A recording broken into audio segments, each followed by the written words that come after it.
Today we are rating Custom Magic the Gathering cards, and I have a feeling some of them are going to be absolutely insane. If they're all going to start off like Horf Dakath, World Shaker, a 0-mana children's cartoon of some sort. It's got infinity power and toughness. All right.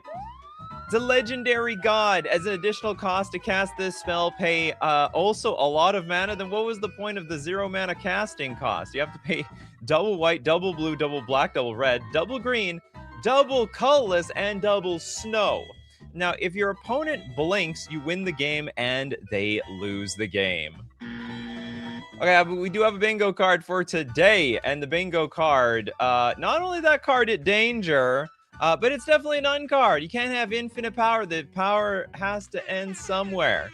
So for everybody that likes to play at home, make sure you got your bingo card. You take a screenshot of this bingo card, and if we get a bingo, then we give freebies out to chat. Because people love freebies, and for everybody else, they have to pay money.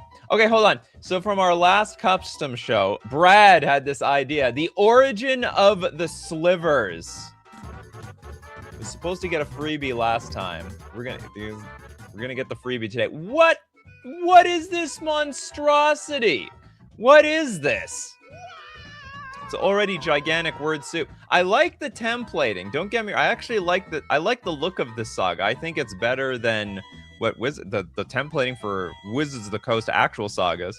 Okay, for Wooburg and a colorless, we've got a really weird saga. Chapter 1. Create a 1/1 colorless sliver creature token. 6 mana for a 1/1 creature.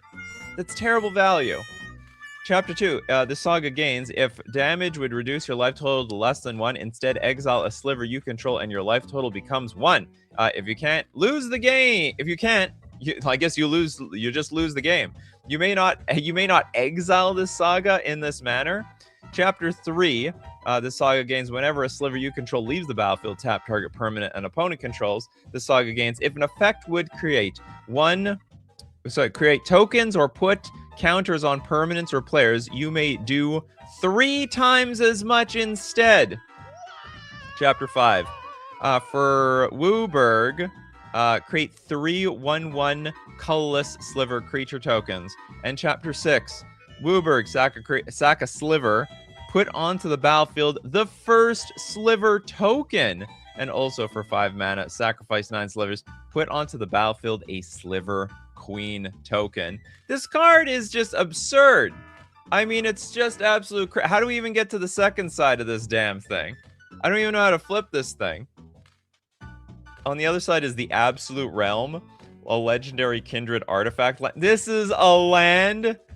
So, okay, it's part Supreme Busted 6 mana saga. On the other side, we can just play a land. But it comes into play tapped. Well, that's great. Tap, sacrifice a legendary sliver. We're going to sacrifice our sliver queen to add Wooburg. I guess we sack 1 sliver queen to get another sliver queen in play. And for 3 mana, put a 1/1 colorless sliver creature token onto the battlefield. And for 5 mana, Wooburg, sack 6 slivers, put onto the battlefield a sliver legion token. And for 5 mana, the Absolute Realm becomes a 10/10 legendary colorless sliver creature token until end of turn. You know what's funny? The most balanced thing about this card is that it doesn't actually tap for mana. You actually have to work really hard to get this land online. Anyway, this is too convoluted, though. There's just too much stuff on this card, but I like the templating. I can give you a few points for that. Razgriz, welcome. Good morning, everybody. Do we still do free? Of course. If people pay, if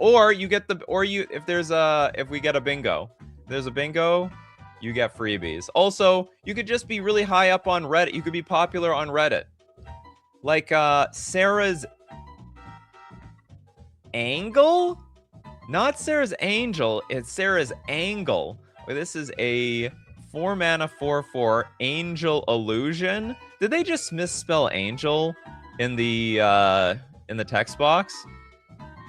What is going on here? Look, we got like Flash and Undying. It's using the stupid cleave mechanic, but in an absurd way.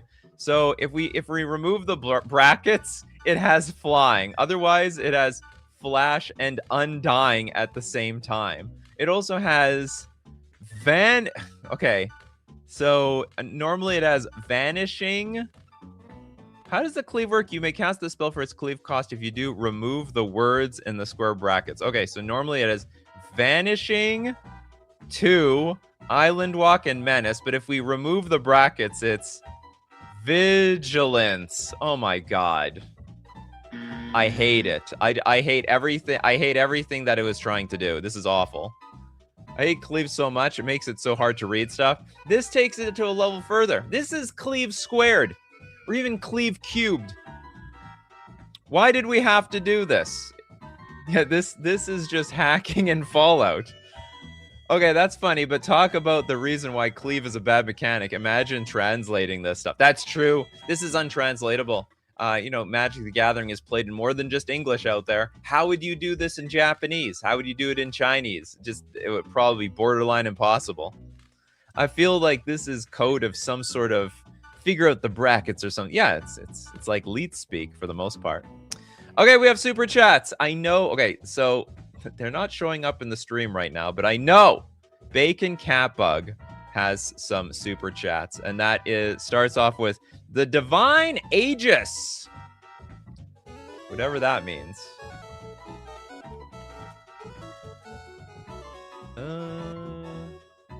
Did not spell divine right. I'm on my way. I'm on my way, Bacon Catbug. Thanks so much for your super chat. Divine Aegis is a 2-mana kindred enchantment. It's got flash. We got a lot of angel stuff today. Flash and let me here we go. Let's center this up. 2-mana angel flash. Excess combat damage dealt by creatures with trample attacking you is dealt to their controller instead. That is a phenomenally unique ability. I've never heard that before. It's like trample splashback. Okay, if you're gonna deal trample, actually it doesn't deal that much damage to me. It punches you back instead. It's like what happens when I guess what happens when you punch something that's really hard and it hurts you much more than you thought it would. This was an anti-Crater Hoof card. Oh, that's, you know what? I never thought about that. That's probably the reason for this card. Yeah, it's probably anti-Crater Hoof. Oh, you want to Crater Hoof me? No, Crater Hoof yourself around here. But you do have to block the creatures. So, I mean, if I understand, or does that matter? Yeah, it's gotta be, it's the excess combat damage. So if it's just regular damage, I think it's still going to swing in for the win. So you do have to block the trampling creatures. So if Crater Hoof buffed up 20 creatures, I mean, it's possible that you both die at the same time. So if I'm going down, I'm taking you down with me. Steve Cooper is like, oh, I never considered cleave must be infinitely annoying in other languages. Yeah, ooh. No, it's probably not too bad because they used whole words. That last example was just silly. Surefire Selves, I believe that's why they explicitly said they wouldn't be revisiting the mechanic.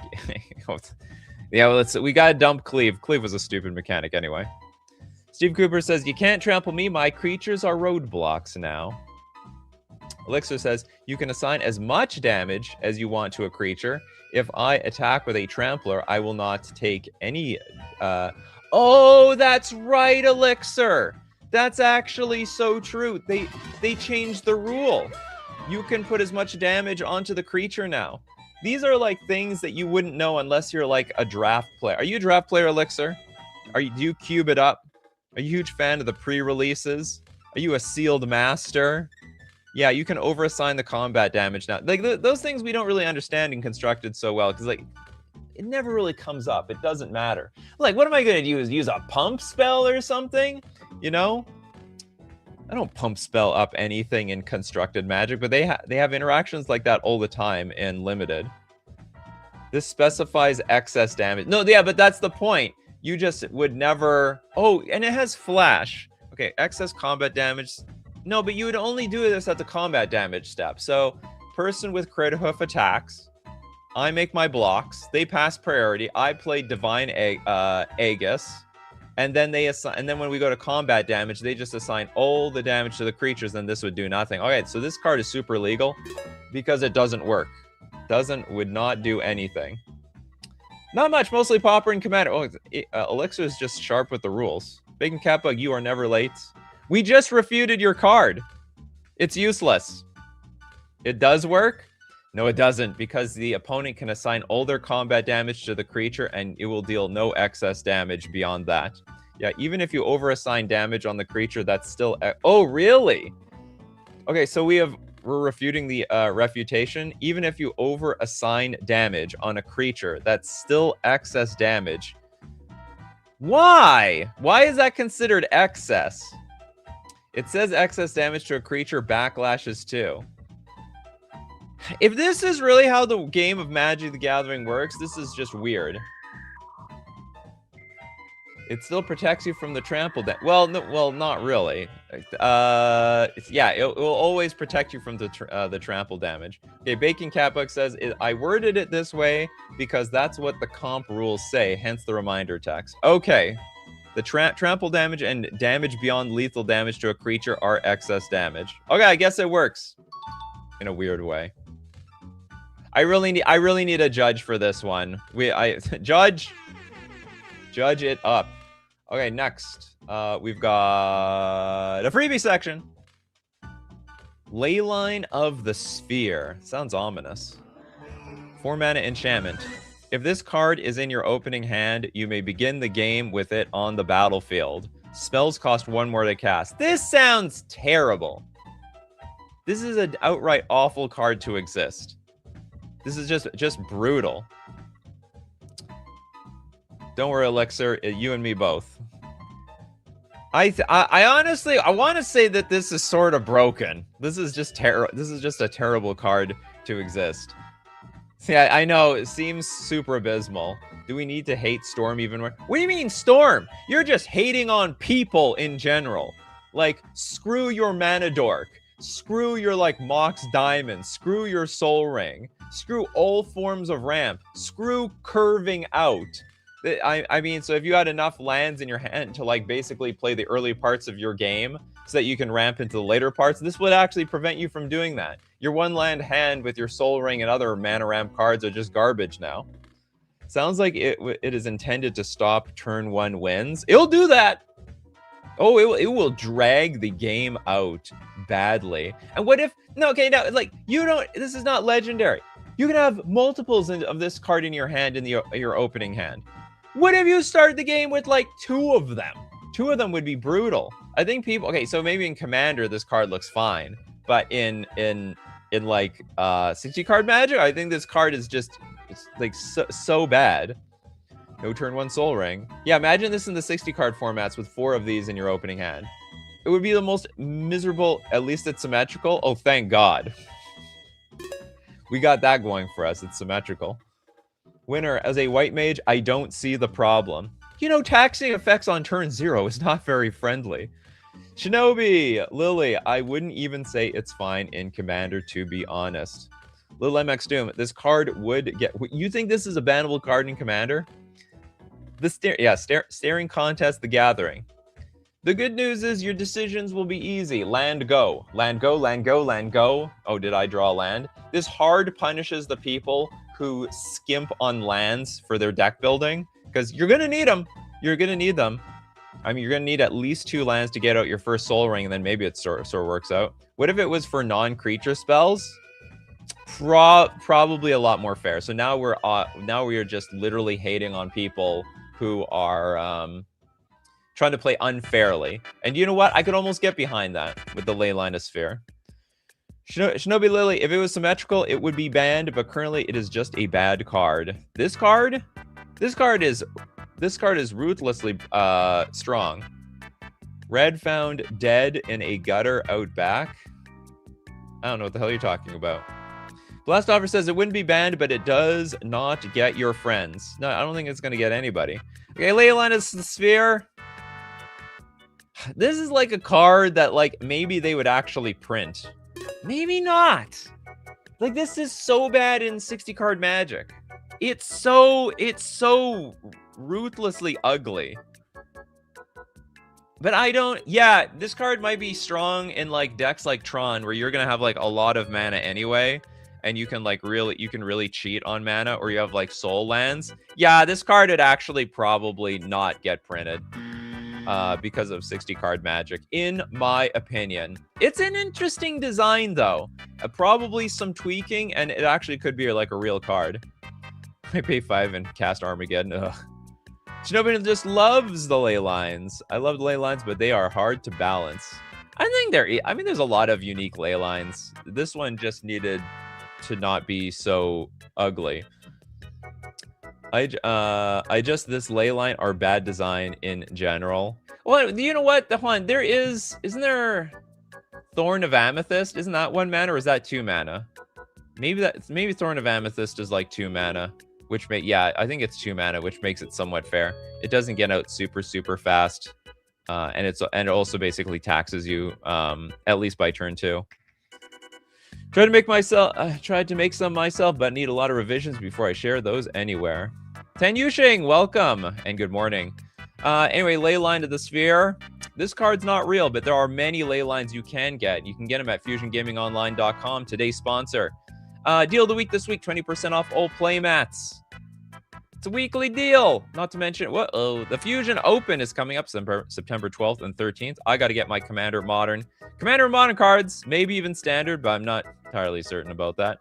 I'm going to have to get my Marvel Superhero upgrades. Namor is a huge card for Merfolk. I'll be ready. And I'm going to use coupon code Nikachu at checkout to get 5% off all my purchases. And of course, it supports the channel, even when I use it, at fusiongamingonline.com. Next. Okay, we got to go for a super chat. I'm going to get another bacon cat bug just because I don't have any markers here in chat. If you super chat too early before the stream starts, apparently it doesn't show up. The missile knows where it is. Let's take a look at that super chat. The missile. I don't even know what that's supposed to mean. The missile knows where it is. It's a 2 mana missile. Tap. Put this card on the bottom of your library face up. Add one. The bottom of your library face up? Okay, that sort of makes sense. Add 1 mana of any color. When you draw this card, if it was face up, each opponent loses 67 life.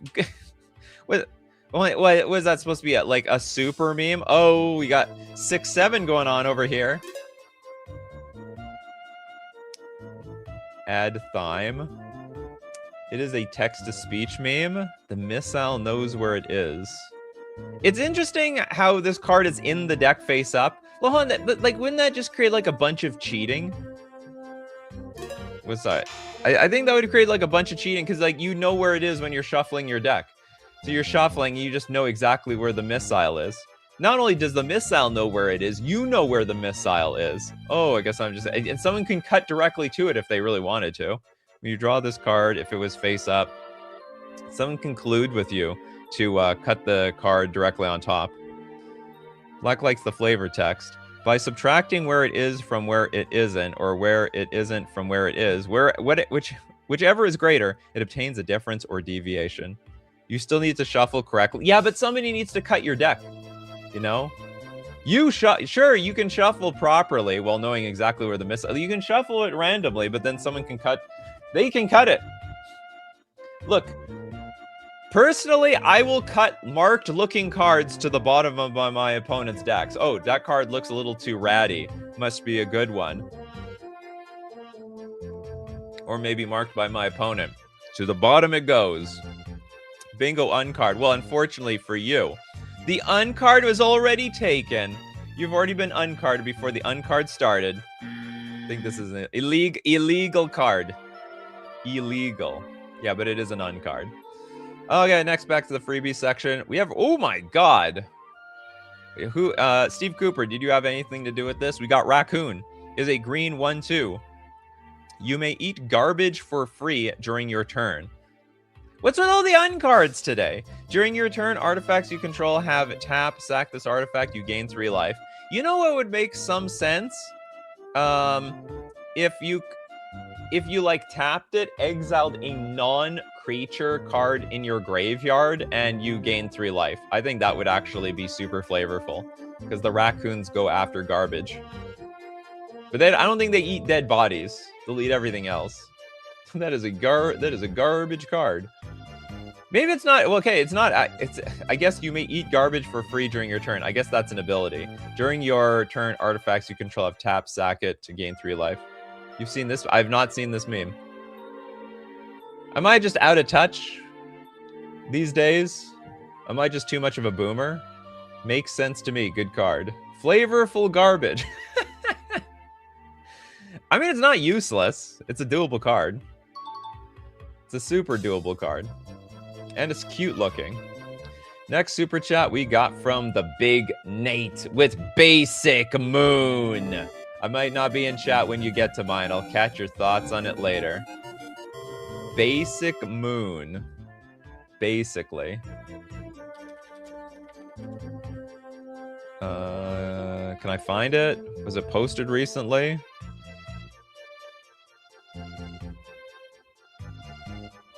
Oh, here we go. We got Basic Moon. I love how we have the art of the colorless symbol as the moon itself. It's a 3-mana enchantment. Non-basic lands lose all abilities, and they gain tap for a colorless.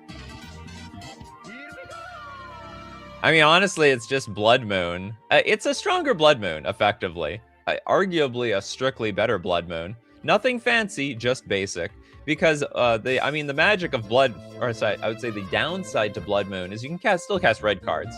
But nobody can use this except for like Eldrazi's. Can I post links? You can't post links. Okay, so if you want to be part of the show, if you want to submit cards for potential freebies or donations, you have to go in my description, join my Discord. I got clear instructions, and maybe you can be part of the show. There will certainly be freebies somewhere in the middle of the show. Eldrazi deck salivating, sort of. I don't think if you built an Eldrazi deck, I don't think you need the help, to be honest. It might even screw Eldrazi decks, believe it or not, because in Eldrazi decks, there's like monocolor, 2-color, 3-color Eldrazi decks, and the Basic Moon will take their colored sources and turn them into wastes, which they don't want because they have enough wastes in their deck. I mean, like 80% of their mana base is wastes. No, this was about the eat the trash meme. Oh, I didn't know about that, about the raccoon. Little MX Doom, we can't just give white better Blood Moon. Or can we? Look, we have a Harbinger of the Seas. Maybe we need one for every color. So this is Basic Moon, and then maybe green will have like, I don't know, an artifact or probably a creature that turns everything into a forest. Something like that. Yeah, it doesn't affect waste, funny enough. Waste is already basic, fortunately. Void Mirror screws up Eldrazi decks enough. Eldrazi still uses utility lands sometimes. Oh, they have a lot of utility lands. Didamdraw says, I'm not splashing white in my colorless deck for that. Good thing I also have Wooburg Eldrazi. Oh my god. Okay, basic, I like it. Super doable. Frankly, we need it. Screw Blood Moon. We need a better Blood Moon in this game. Back to the freebie section. Omnath, the First Royal. This is 6 mana for a 21/7. Is that a meme? Today is such a memey day. It's got no text. Okay, sorry. It has a lot of text, but actually it's all useless. Legendary creature, elemental. Before rage burned red. Before memory flowed blue. Before death called black. And radiance answered white. There was only growth. Omnath remembered the root from which they all sprang and returned to those roots. It's a pretty cool flavor text. 6 mana in green. That's right. For a very large 21/7 creature. Just put trample on it. Power creep means nothing. Oh, it's for commander damage. That's right. You have honestly, who would play this as their commander? It looks miserably terrible. You still have to give it trample.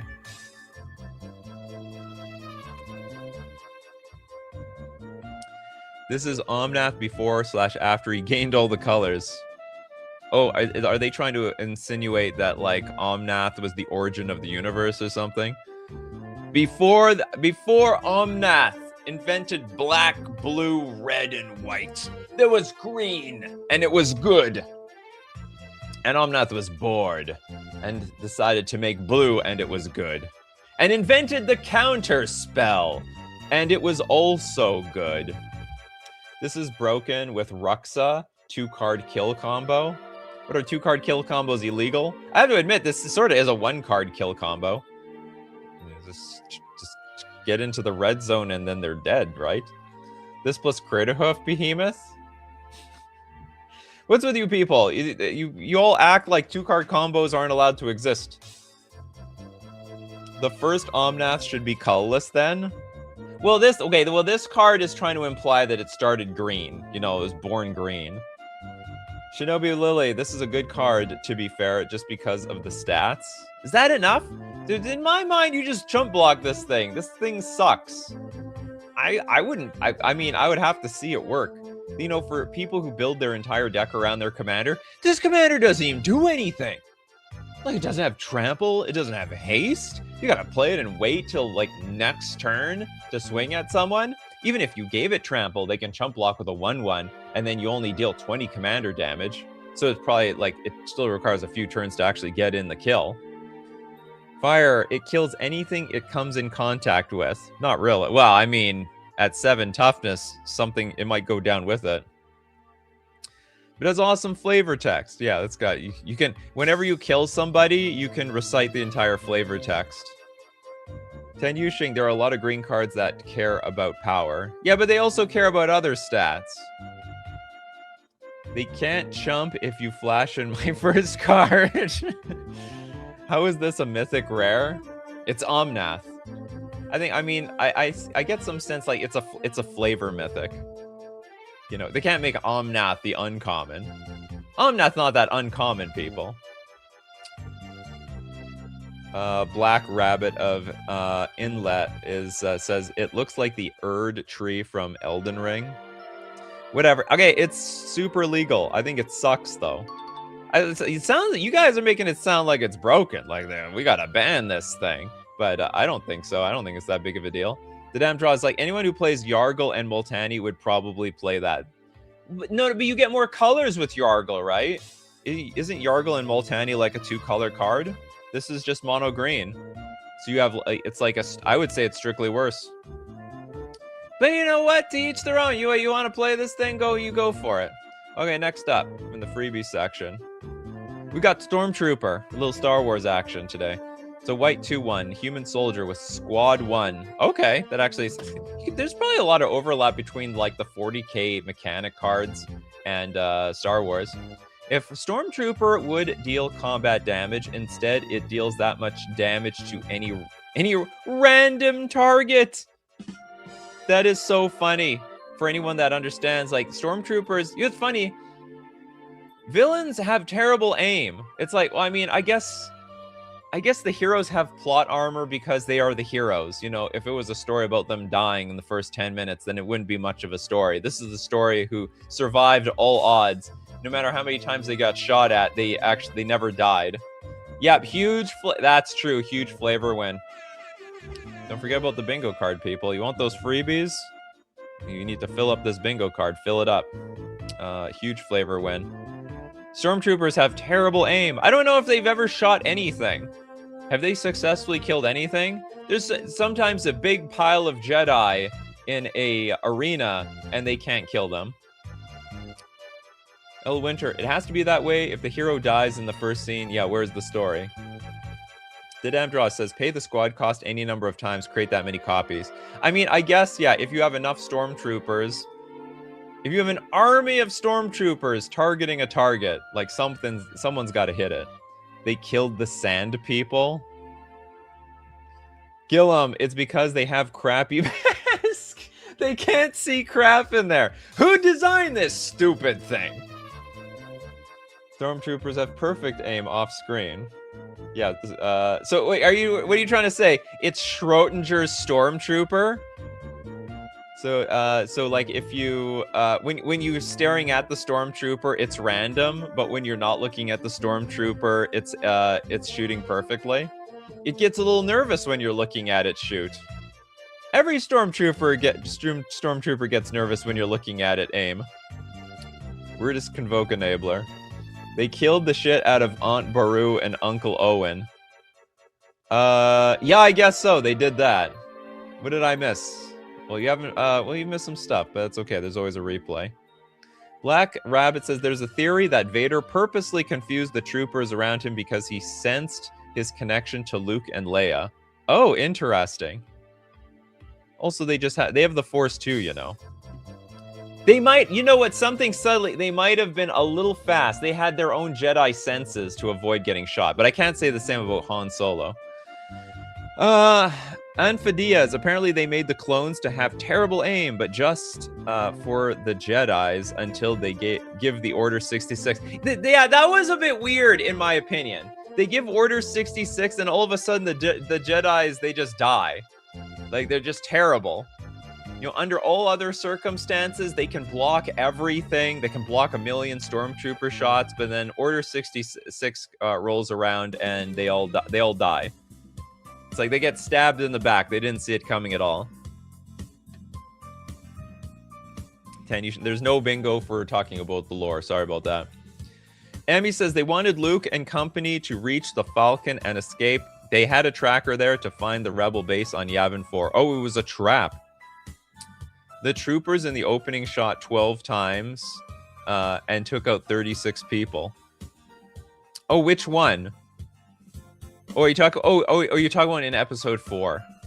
It was an arrow length. Stormtroopers are mostly not clones later, though. Oh, really? I thought, you know, I was under the assumption that they were all clones, and they would just keep aging. I didn't know they recruited anyone else. Star Wars podcast went well. I'm not that deep into the lore. In fact, I still haven't seen episode 9. I'm meaning to do it. I don't mind the third trilogy, although I actually thought that episode 8 really sucked. I liked episode 7. I was a huge fan of episode 7 despite the criticism. I had no problem with it. New character. It was like noob Jedis and noob Sith battling it out against each other. Guys, I feel like the Star Wars thing has poor storytelling. I haven't seen episode 9 either. You know, if everyone said like episode 9 was the greatest thing of all time, you have to see it, I would have like prioritized it. But like, there's a lot of people said that it was awful. They brought the Emperor back for nothing.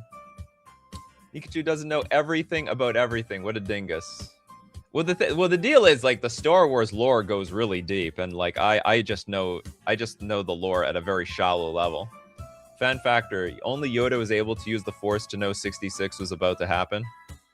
Yeah, he had the foresight to run away. But you can't run away from good deals like from Mana Traders, the premier place to rent Magic cards on Magic Online. Your ability to play any deck, any format you want in the digital realm. And when the deck gets boring to you, if you're tired or if it gets banned, you always send it back to get another deck. Tweak it as many times as you want because you're renting the cards and you're not owning them with Mana Traders. Use coupon code Nikachu_BK3 for 40% cash back on your 3rd month subscription. All right, that was a cool card. I really like that we got this card. Super flavorful, very nice. Rose Kitty, ooh, the stormtroopers are incredibly precise, so the card descent make lore sense. They're incredibly precise. Not in my opinion. They're terrible. Who slept with Palpatine? You know, he had a lot of political power. Who knows? There might be some women who are very interested in power. Okay, we got millions of super chats, starting with Fire, with a Fire super chat. Hey Nikachu, hope you're doing well today. I got some interesting 3-color wizards for you to look at. As always, thanks for reviewing my custom cards and having them on the show. And thank you for submitting your custom cards, Fire. And you're giving a super chat, a freebie. So, okay, 3-color wizards.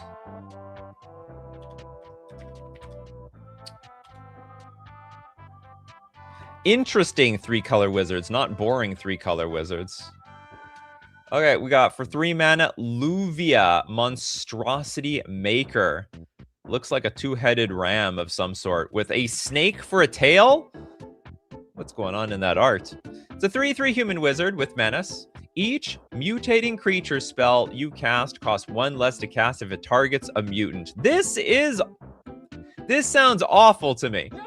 Mutate is very, very convoluted, above and beyond convoluted. We're now making it a little bit... Okay, I guess we're making it a little bit cheaper. Each mutating creature spell you cost. So wait, you're trying to bring Mutate back? I was happy with Mutate dying. Mutate never really became a thing. I was like, oh, thank God. I don't have to learn the rules to this thing too hard. And then for 3 mana tap, put target creature becomes a mutant. Put your choice of a +1/+1 or -1/-1 counter on it. Activate only as a sorcery. This feels like a very Simic card. Now we do have the Simic colors involved here. What is the black all about though? Have you seen Palpatine in the prequels? He can low-key get it. Yeah, he said. Yeah, he looked. He was quite the looker. He looked better in the prequels too. Wrong colors for my Mutate commander, sadly. Well, you just make this the Mutate commander. Tan Yuxing should be a shaman more than a wizard. You know what? It should be a mutant wizard. Why does it have to be a human? Maybe it's just a human that mutates things. Pyre says that reminder text isn't reminder text. Creature types are normally additive. Wizards cast fireballs, not transform things. Let's be honest. This is all magic. It's just you wave your hand and magic happens. They can do whatever they want. I don't think there's any like for people who use magic, they can do anything. Particularly the wizards. Now, if you don't have magic, you might have to resort to some sort of weird, genetically engineered mutant biology. But for people who can cast magic, they can just use magic. Didn't we have Palpatine on the show as an image? I love democracy. We still have it. Where... Oh shoot, maybe I don't have the image set up here on my my new computer. Wizards can there we go. They can polymorph things. Also, she can make herself a mutant with her ability if you want to. There we go. She'll become one of their she'll become an X-Men. Shinobi, I just trust people are telling the truth about whatever they mutate. I have no clue how it works. Shinobi describing exactly how I feel about every mechanic or anything my opponents do in Commander. There's so many shenanigans that happen in Commander. We just have to trust people. It's really good if you have like a judge playing with you. And I have, unfortunately for most people, I actually play with a lot of judges in a lot of my Commander groups. There's always one judge, but generally there's like a judge. And if there's no judge, we can always message the judge. Surefire Cell says, alter this card into an X-Men card since it cares so much about mutants. Yeah, exactly. That's what I was trying to say. I mean, I have nothing against this card. The only thing I have against this card is we're bringing Mutate back. But, you know, making Mutate cheaper, it's like this might make Mutate, like, playable. Mutate is sort of expensive, all those Mutate costs. Rakta says, I used to play with a lot of judges, but they kicked me out of the courthouse for obstructing justice. Winter says that Mutate actually has some real weird rules if you look into it. Did you know that a creature that mutates onto another doesn't fizzle when the target gets removed? I did know that. And they had to do it like that so that Mutate would be playable. Because otherwise, Mutate would be unplayable. If you destroyed the creature that you're mutating on, then it's the same thing with Bestow. If you could destroy the creature that you're mutating on and like 2-for-1 them, then the mechanic would be unplayable. Just straight up unplayable. Harry the Double Caster. This is a 3-mana Grixis Demon Wizard at 1/3. Flying and double strike. Well, we're going to need that double strike because it doesn't attack for a lot. Whenever you cast a spell that targets only a single permanent or player, copy that spell. Cool! I can get behind that. That's very, very cool. So if we are... and what's interesting in... Ooh, how broken is this in, like... I'm wondering in Vintage... So remember, Ancestral Recall targets a player, right? So you can, like, draw 6 cards for 1 mana. That could be a little bit broken. Double Doomblade. It doesn't look that hairy. Flavor fail. Do I just super chat you 5? But that's right. You super chat with the name of the card. Make sure your card is posted in my Discord and that you gave the name of the card with your submission, and I'll look it up during the show. Christopher B is a little bit 9 minutes behind. Reminder that fascists are not known for strong hiring standards. You talk about the stormtroopers. Also, in your position of power, you might not actually have a lot of practice using that power. Shinobi can't change targets, so mainly burn and buffs. No, you can also have like target player draws X cards, so you can like double the cards that you draw. Whenever you cast a spell that targets only a single opponent or player, copy that spell. You don't choose new targets for the copy. That's fine. Okay, you're like lightning bolt to the lightning bolt 1 damage, deals 6 damage to your opponent. That's perfectly great, perfectly fine.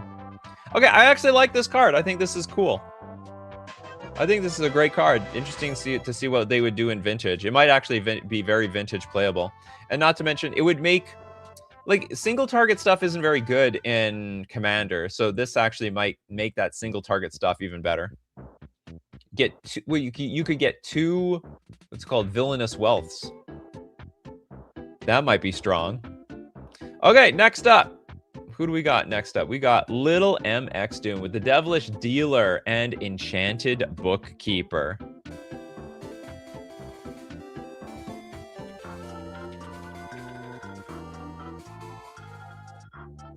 We got the devil in the house. With the UW. 3 mana for a 3/2. Menace. When this creature enters and at the beginning of your upkeep, if you have 3 or more cards in hand, this creature becomes prepared. Prepared for what? The Dangerous Wager. A 2 mana instant. Discard your hand, then draw 2 cards.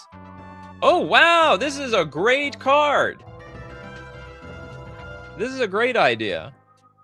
So if you have a bunch of cards in your hand, you can then discard. I mean, basically, you can like dump your hand. I mean, it's pretty strong. Don't get me wrong. It's pretty strong. Hold on, at the beginning of your upkeep, if you have 2 cards. No, maybe it's busted. Okay, hold on. I take it back. Maybe it's broken. At the beginning of your upkeep, so you can continuously do this every turn. So my concern is you're drawing 3 cards a turn for 2 mana. Yeah, raw card draw in red is insane. But my point, if you have 3 or more, okay, when this creature enters and at the beginning of your upkeep, if you have 3, yeah, okay, so we do have the clause. Okay, no, it's totally fair. So I guess you have to build the cards up or something. Upkeep becomes before the draw step. No, that's fine. No, I was thinking you could abuse it, like empty your hand and upkeep, you get it again, but you still need to have 3 more cards in hand to prepare it.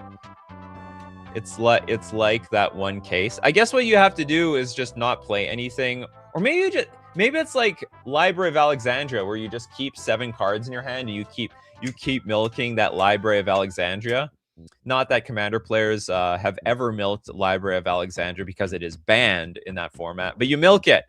And in this case, you do the same thing. You just never go down less than 3 cards, and you're just constantly drawing like 3 cards a turn. Okay, I go back to my... I think this is broken. I actually think this is broken. It's also a 3/2 menace. That's not a terrible attacker. Well, I think at 2 toughness, it's pretty vulnerable, though. This has to be great with Madness and Dredge. Oh, come on. Everything is good with Dredge. Just have a Howling Mine. Yeah, if you have Howling Mine, you'll always have a stocked hand of cards. I think honestly, I think this card is pretty... It's vulnerable because it's not a very strong... Like, it's got 2 toughness, but I still think that this card is busted. I think you just keep 3 cards in your hand, and you just keep drawing cards, and then at end of turn... For 2 mana, it's so cheap. Like, you could... Like, at any point in the game, you could just play this for 5 mana, and it's basically a 3/2... It's almost like Muldrifter, but better. It's a strictly better Muldrifter. Milking your Library of Alexandria with like 2 cards in hand. Yeah, with 2 cards in hand. Over and over and over again. Devilish Dealer, a little too devilish, in my opinion. Enchanted Bookkeeper. This is a 6 mana 4/6 Gnome Artificer. It's a funny picture we got going on over here. When this creature enters, you may search your library for a book card, reveal it, and put it onto the battlefield, then shuffle. What is a book? Does anyone know what the hell that means? What is a book card? Did that come out in the latest Strixhaven set or something that I'm not aware of? I just don't know what, like, I don't know how powerful this card can get. Maybe the card is fine. Maybe the book cards are not very good. Look for them errata book types. Book is a new artifact type added in Strixhaven. I assume there's, like, no good books out there. Book's an artifact subtheme. So Surefire Salve says, books were errated into and also made a thing in Strixhaven. Cool. Okay. So it's a new thing. Well, it's 6 mana? There's, like, no way any of these books are broken. Oh, no, but it's still an ETB. It's still an ETB. Tutor a book. What's the most broken book, then? Like, what's the most broken book? Okay, well, let's take a bit of a detour. We're gonna look for type book, I guess. What's the most broken book that we can find here? Well, these books look pretty bad. The Book of Wrass. Oh, you can get Cody, 500-year diary. None of these are particularly insane, though. The Heirloom Epic. A lot of these have activated abilities, so even if you put the book onto the battlefield, like, you still have a lot of work to do. Maze Mind Tome is not bad, but none of these are insane. They are all books. I guess they looked up every single book that existed. Ooh, the Underworld Cookbook. Technically a book. Technically a book. The Wizard's Spellbook. Probably the best books right now are Marina Vedel's Grimoire and Monster Manual. Marina. Where are you, Marina? The Grimoire. How good is this book? When it enters, if you cast it, draw 5 cards. Well, we didn't cast it. We put it directly on the battlefield. If you have no maximum hand size and don't lose the game... Oh, you have no maximum hand size and don't lose the game for having 0 or less life. That's not bad. Whenever you gain life, draw that many cards. That's insane. And then whenever you lose life, discard that many cards. And if you have no cards in your hand, you lose the game. Okay, so that's a... You know what? I don't think I would get that card. I think that would be danger for me. I think that would be... Okay, I think Enchanted Bookkeeper has got to be fair.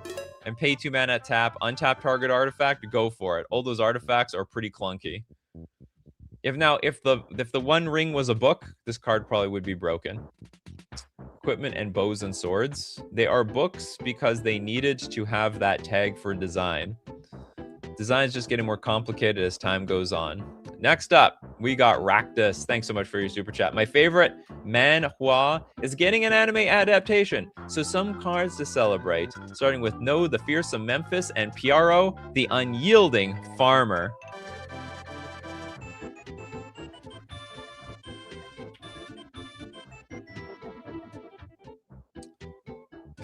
I like how it's called No. It's like, no. Like yes and no. No, the Fearsome Memphis is a 3-mana 2/2 cat demon with menace. And what else do we say about this card? When No enters the battlefield, target creature an opponent controls gets -2/2 until end of turn. That's evil. Like that's just straight. That's an evil mechanic. Whenever, oh, it's No-E. Okay, No-E, the Fearsome Memphis. Whenever a creature card is put into an opponent's graveyard from anywhere, you may exile it. If you do, put a +1/+1 counter on your No-E. Then for 2 mana, return No-E from your graveyard to your hand. Activate only during your turn.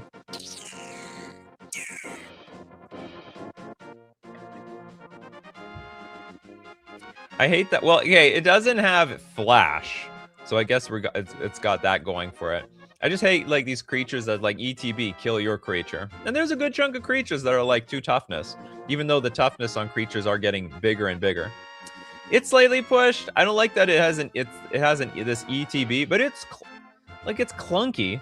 It is pretty clunky.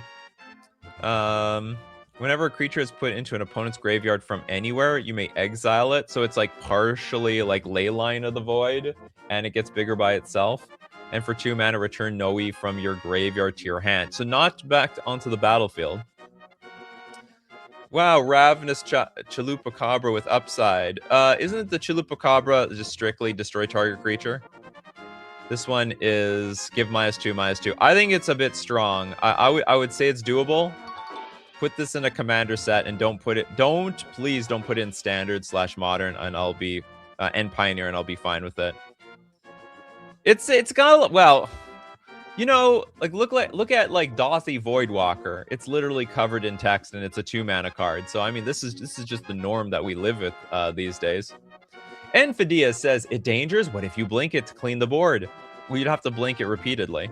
If you have infinite blink, congratulations, you got yourself a combo. You can infinite blink a Chalupa Cabra. Yeah, so this is not like a card that we want to see in standard. Shinobi Lily says this in standard would be an abysmal card to play against. Not to mention, whoever... Oh, there is actually one problem with this card. Whoever gets their Noe out first would have a huge advantage, because you get your Noe to 3/3, and if someone plays their own Noe versus yours, it wouldn't do anything. So that might be a slight strategic problem. So if there was a way to balance this out, we'd just get rid of the third ability. Because in 60 card Magic, like in Legacy, this would be just absolutely miserable. I don't know if this would actually see play in Legacy. There's a lot of decks out there that don't even play creatures. We have this in Standard. It's 5 mana. Yeah, but this one's 3 mana. Thank goodness there are now sets where you can launch cards without having to funnel through Type 2 out of the gate. Okay, I'm barely going to give this a pass. I would be like, say, okay, send it straight to Commander, but don't let it touch anything else. And then we also have Piaro. The Unyielding Farmer. Oh, this is... So some people went from swords to plowshares. Piaro goes from plowshares to swords. 5 mana 4/4 human peasant knight with vigilance. Piaro has indestructible as long as it's your turn. Whenever a land enters the battlefield under your control, you may create a food token. Food tokens you control have tap. Sacrifice this artifact to add 1 mana of any color. And for 2 mana, sacrifice a food token. Piaro deals damage equal to its power to target creature or planeswalker. Oh, I see. You could sack foods to, like, destroy creatures? That's insane. I think that's insane. Mercenary says, Noe, it might make it in Legacy, but it might. You never know. Okay, it's 2 or less. Never mind. I can't tell if this last ability sort of breaks the card. Remember, this thing's indestructible on your turn. Very, very indestructible. It definitely goes burr. Turning food into treasures. It turns food into treasures and damage, which makes some sense. I mean, if you huck an artifact at somebody hard enough, it's like it will deal. You know, it's gonna pierce their skull. Surefire Self says this is the equivalent of throwing coconuts at monsters to kill them.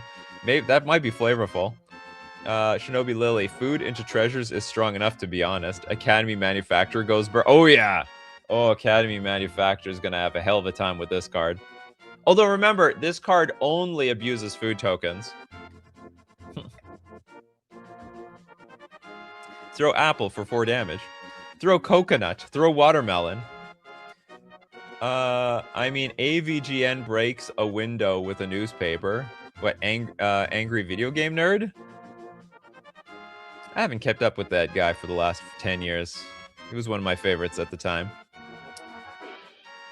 What else we have? Does not throw Kibo's bananas, though. Okay, I don't know about this card. I'm not gonna say it's disqualified, but I also don't want to make a clean pass on it. It's I like the flavor, but it's just got so much going on for it. It just has so many things going on. Which reminds us, this is a pretty wordy card. I mean, actually the first sliver was a wordy card. First sliver makes this card look like nothing. Those bananas are perfectly good sources of RNG. 150 people died of coconuts each year. Is that real? Are you serious? From coconut battles? Anime card 2. Well, you can only get 1. We're going to give it the wordy card. There's most certainly going to be another anime card later on. Okay, moving on. We got 4 Paths of Life in the house with Pierlu Hyperstimulation.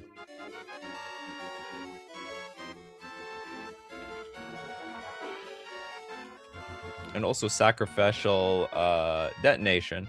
So the first card, Pure Lu Hyperstimulation, is a 3-mana legendary enchantment. Basic lands you control have pay 1 tap, add 2 mana of any type this land could produce. For 1 mana, return target land you control to the library? If you do, search your library for a basic land card that doesn't share a basic land type with it. Place that land on the battlefield. But we do have to look for a basic land. So we put that basic land onto the battlefield, then shuffle. If the target was tapped, that land enters tapped. Activate only once a turn and only as a sorcery. Pay 1 tap, add 2 mana of any type this land could produce. Weird. Okay, so it turns basic lands into soul lands, and you can exchange basic lands in play with other basic lands. Basic lands you control have pay 1 tap, add 2 mana of any. Hold on, but why do we want to switch? Basic lands you control have pay 1 tap, add 2 mana of any type this land could produce. Return target land you control to the library. So are we just replacing, like, non-basic lands? So we can just put any land. If you do, search your library for a basic land card. Okay. They are not soul lands. They are filter lands. Oh, right. Yeah, we're paying 1 to tap it. This is very, very doable. Return it to the library, top, bottom, or shuffle it. Well, you shuffle later, right? Place that land onto the battlefield, then shuffle. So you first put the old card in the deck, you look for a new card, put that into play, then shuffle your deck. In the end, we're not going to shuffle twice around here because you're searching your deck anyway. I was sweating until I saw once a turn activation. Oh yeah. But still, I don't know. This is fine, I guess. I can't see how you would break this. Landfall City. Oh, that's right. The damn draw is misinterpreted. Yeah, you're right. I did misinterpret that card. I don't know what I'm reading here. What is it? We've gone past it. Yeah, we're almost at 1 hour. So when my brain starts melting.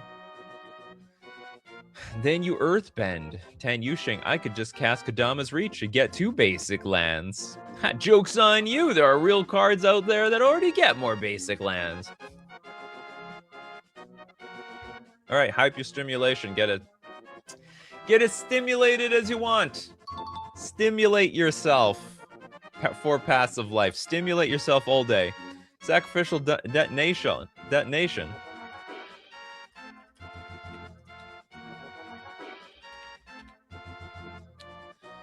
We're gonna blow our... I guess if you stimulate yourself long enough, then you blow. Okay, Sacrificial Detonation is a 2-mana instant. As an additional cost to cast this spell, sacrifice a creature. Well, something blew up. Deal X damage to target creature, then deal 1 damage to up to X different creatures chosen at random, where X is the sacrificed creature's power. X different creatures chosen... Oh, man. The whole random part is awful. Because, well... Let's say there's... Oh, no. I guess if the tokens are all the same, it doesn't matter. Like, let's say there's a million tokens on the battlefield. Which one dies? Hyperstimulation and a detonation, you say? I know, that's right. There's no subliminal meaning to this at all. Sacrificial Detonation has Aftermath while in the graveyard, but can't be cast from the graveyard in the same turn it is placed there. Shouldn't it just say Aftermath? This spell can't be cast on the turn that it was cast. This card can only be cast once a turn or something like that. The last sentence feels clunky. I know what you mean. I mean, it's clear. You know, don't... Hold on. Here's another question. Why can't you play it twice? What's wrong with that? Let's say you play the Aftermath of this card. Or do I not just understand Aftermath? Doesn't Aftermath, like, you exile it after that? Why not just Flashback instead of Aftermath? So you Aftermath for forever? Well, it's in the graveyard, but can't be cast from the graveyard. No, you can cast it. I can't remember. Does Aftermath exile?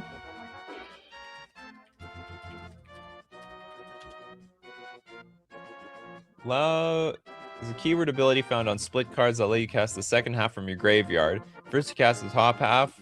Later you can cast the bottom half directly from the graveyard, after which the card is exiled. So why do we need this last ability? I think it's fine. If you can cast this card twice in a turn, I don't think that's broken. You know, you have this third clause on here, like, whoa, this card's too powerful. No one should be allowed to sacrificial detonation twice on a turn, but I think it's totally fine. You could even just give it aftermath, or just flashback. Flashback is probably the cleanest way to do it. Yeah, why? I don't know what the reasoning was. It's okay. It's an agreement. Give it flashback. Sacrifice and detonate, stimulate, and blow as many times as you want. It's all good. Elixir with the Era 789.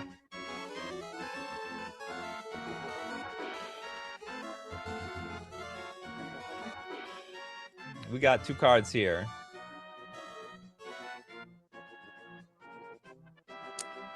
Peacetime Ronin is a white 1/1 human samurai with vigilance. Tap, add a white. Activate only if an opponent controls more lands than you. What?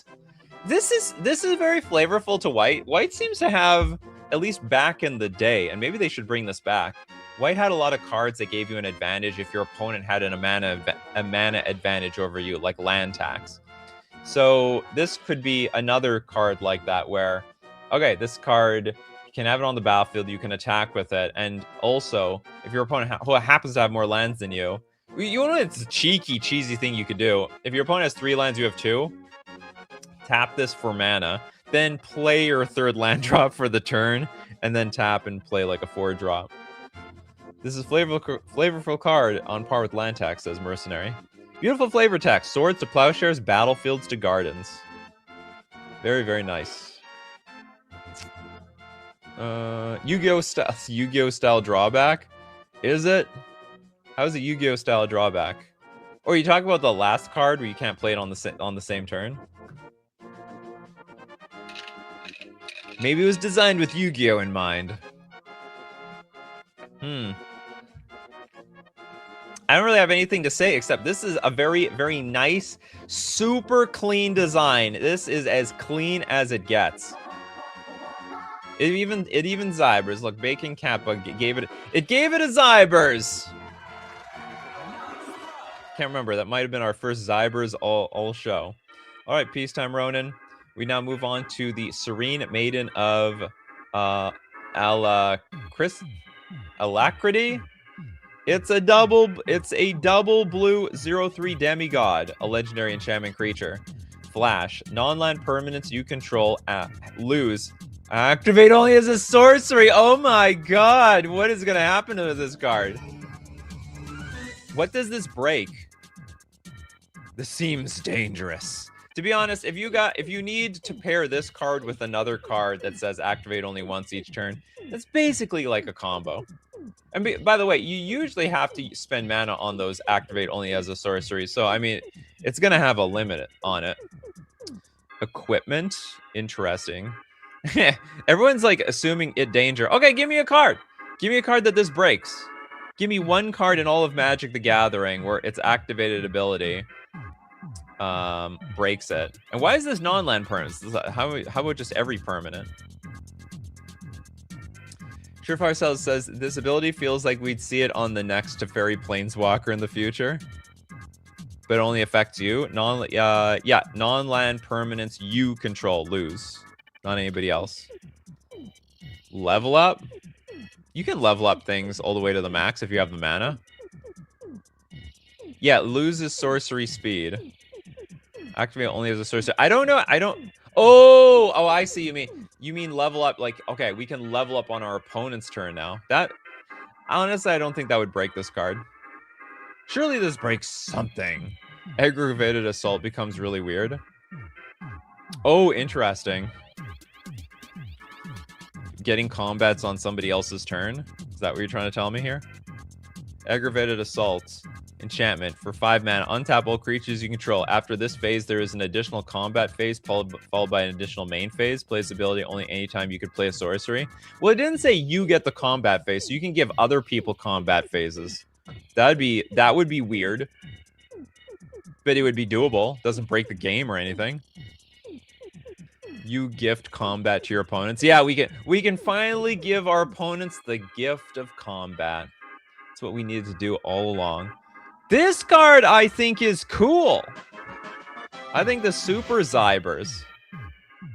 That one artifact that taps to end the turn. I forget its name. Oh, that might... Oh, so we have like a new time vault. But then you can only activate it once. Or what it's a tap... I think it's a tap ability, right? I think it's a tap ability. So you can't do it repeatedly. Sundial the Infinite.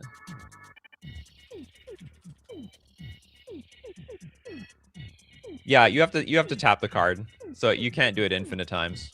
End the turn. Activate this ability only during your turn. That's not the same actually. It says activate only your turn, but not at sorcery speed. So actually, this card wouldn't get changed.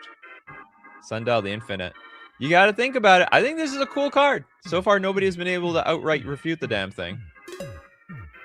Yeah, it's a turn-based activation. Elixir, super sharp. Okay, Serene, Maiden of the Alacrity. A very, very, very cool design. Makes you wonder why Wizards hasn't printed something like this yet. Very good design. The damn draws with Manus, the String Puller, and Strap String Soul Spitter.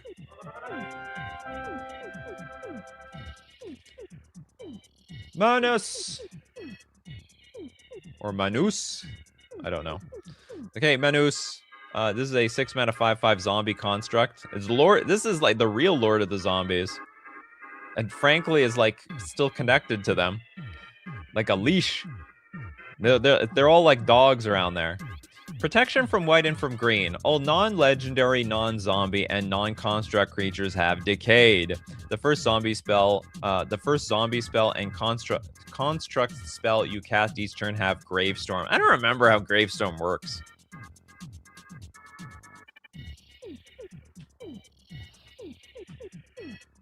Kano says, did George Lucas popularize the whole noun verber names? I have no idea.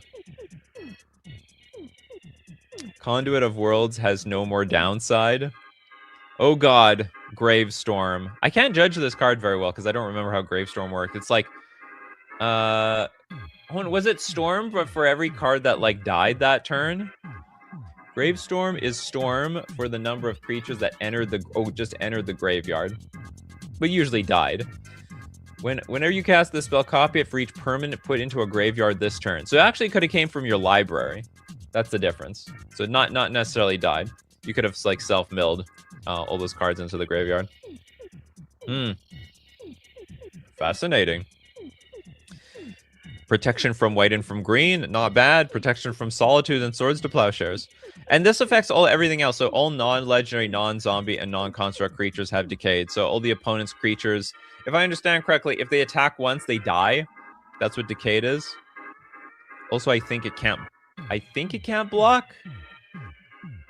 This is the type of card you gotta look up all the mechanics to understand what they do. This should have reminder text for Gravestorm. So mill goes crazy. Only self-mill for the most part. Self-mill. Basically ignores non-red artifact hate. Okay, they also can't block. Yeah, I figured as much. Yeah, they die and they can't block. They're gonna... So this is a pretty strong card. It's pretty strong, but it's also pretty expensive. It's very expensive at 5/5. I think that balances it out. I also think this is very unique to give all your opponent's stuff decayed. So basically, they all can die. They can't block very well, and when they attack, they're all destroyed. This Manus String Puller probably is going to be the ultimate target on the battlefield. So I would not expect this card to sit around for very long. Scrap String Soul Splitter. Is this like your new thing now? The damn draw. Is this like the new thing? It's the strings. You're all controlled by strings. I take care of you.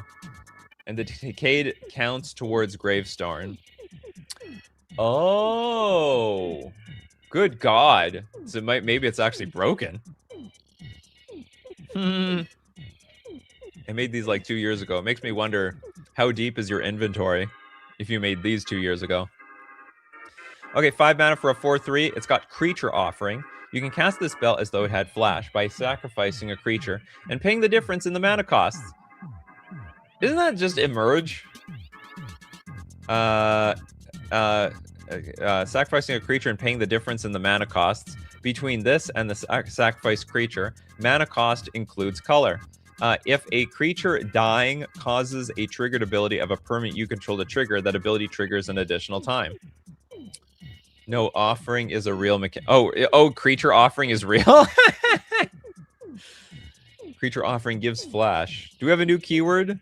No, this is... They're saying it's old. They're saying it's old, Gillum. Offering is a keyword from original Kamigawa. It's like a dead mechanic. The dead mechanics of Magic the Gathering. We have had a show like that. I don't remember creature offering on it. Where on earth is it from? Apparently Kamigawa. Nova, the Space Wolf. Oh, damn. I thought it was an AI stream today. I didn't post a card this week. No, we had an AI... The problem is we had a custom stream on Friday last week, like a bonus one. And I guess that, like, discombobulated some people. Offering was interesting for what it was, but not pushed hard enough. Offering shouldn't be capitalized. Christopher B with the offering. Wait, what, the first letter? No good? Offering only had 5 cards, for which one of them was for goblins. There's only 6 cards with offering. Okay, we have a little bit of a dispute here, 6 and 5. Offering turned up in Brothers War, in a Brothers War commander card. Ah, okay, so there's 6 cards if you include Brothers War. Bingo, learn. This is not a big grammar mistake. It's like a templating mistake.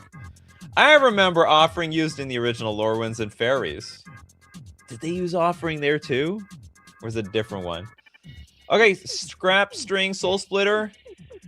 Doable.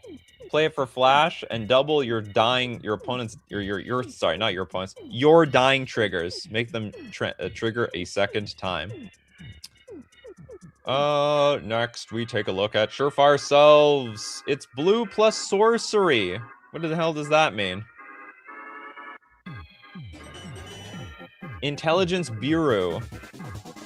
Or sorry, Bureau.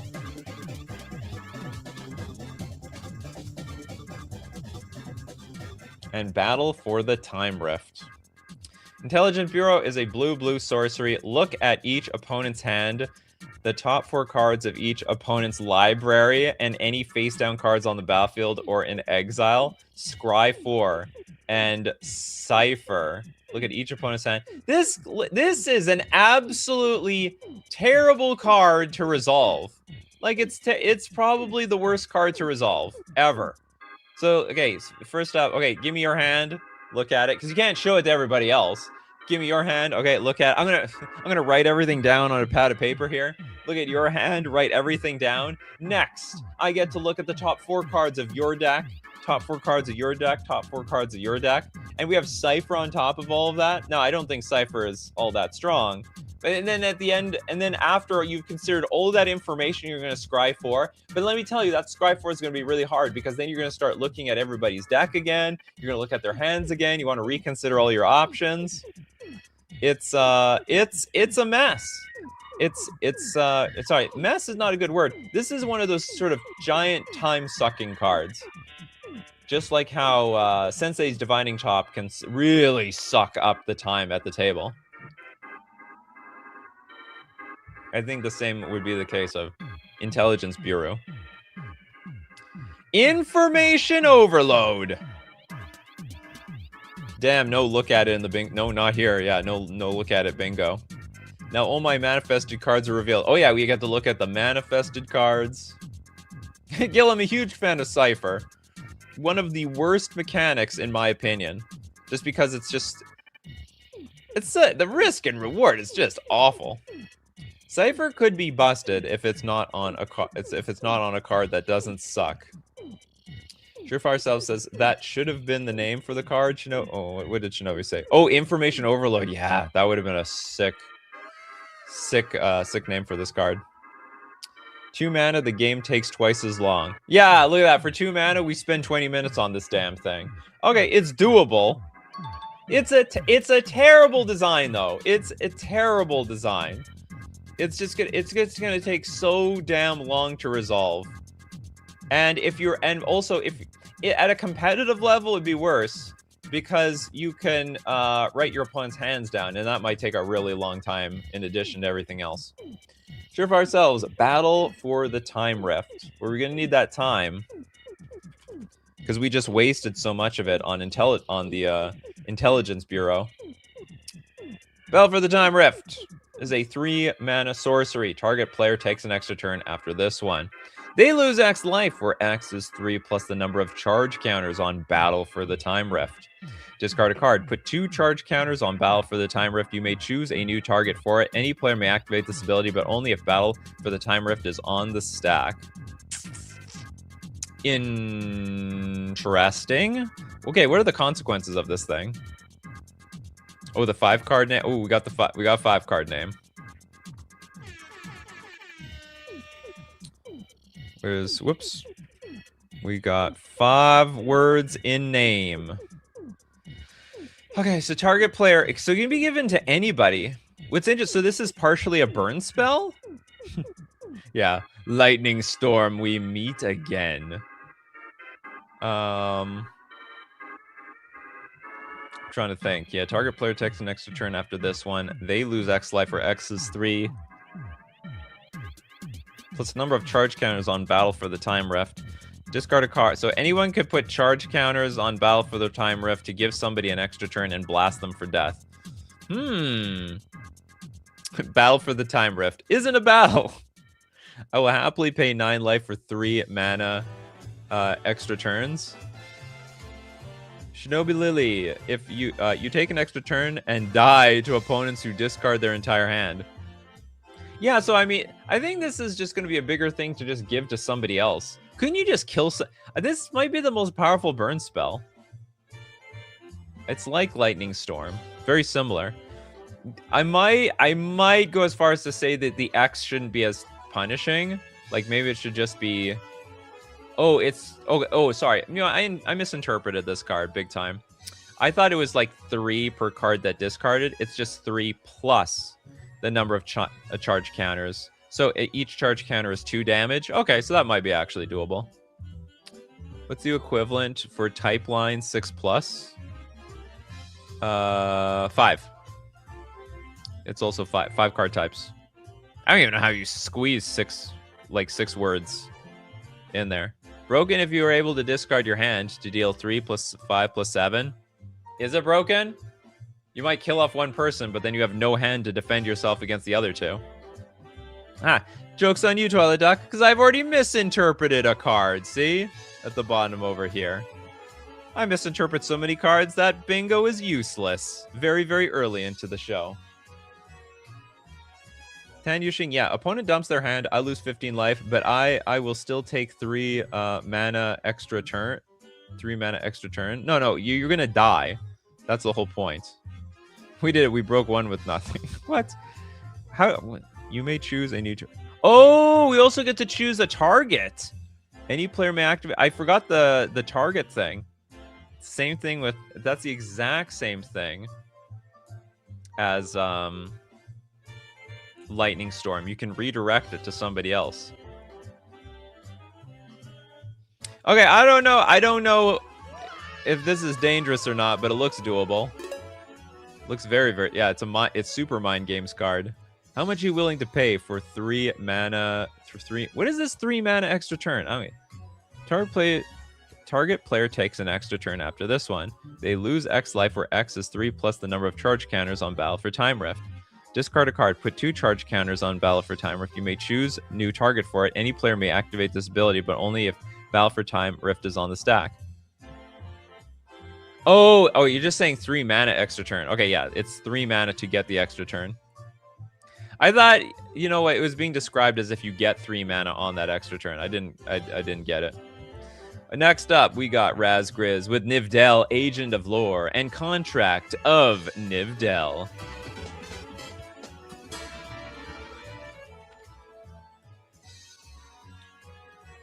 Look at that card. That looks like a Magic the Gathering card. 7 mana for a 5/5 Demon Skeleton Advisor. And just to let everyone know, that's 5 plus card types. Demon, Advisor, Skeleton, Creature, and Legendary. Ward, discard your hand, pay 3 life. Good God. We've done it. We have found another what was that card? That stupid card called? One with nothing. Dude's got a phone neck? What the hell is that supposed to mean? Like the cord? Okay, you can't lose the game due to having 0 or less life. Or if you would draw a card while your library has no cards in it. So I can lose the game in other ways, is what you're telling me. At the beginning of your upkeep and end step, you lose 2 life and draw a card. Beginning of my upkeep and end of. So I'm drawing 2 extra cards a turn with this card, is what you're telling me. At the beginning of your upkeep and end step, you lose 2 life and draw a card. Yeah, I'm like, yeah, exactly. Kano's like, where's drawback? I read this thing 5 times. I don't see the drawback. In fact, the opponent it has Ward. This card could be insane. I'm not gonna say it's broken, but holy crap, this card is very unfun to play against. It's basically Platinum Angel, except it draws you a billion cards, and if your opponent tries to go after it for any reason, they have to discard the rest of their hand and pay 3 life for it. People are getting necks that hang down and lose their curve from looking downwards at their phones all the time. I'm going to be one of them to damn draws. I see. Honestly, when I'm looking down at my phone, it's most comfortable when I'm like just completely looking down. It's almost like a stretch, though. Ugh. I got a crack. I could hear the crack clearly. I don't think anyone else heard it, though. The drawback is that it's 7 mana, ... Oh, wait. It's in the reanimate colors. I think there needs to be, like, no ward on this thing. This is outrageous. I could very easily see, like...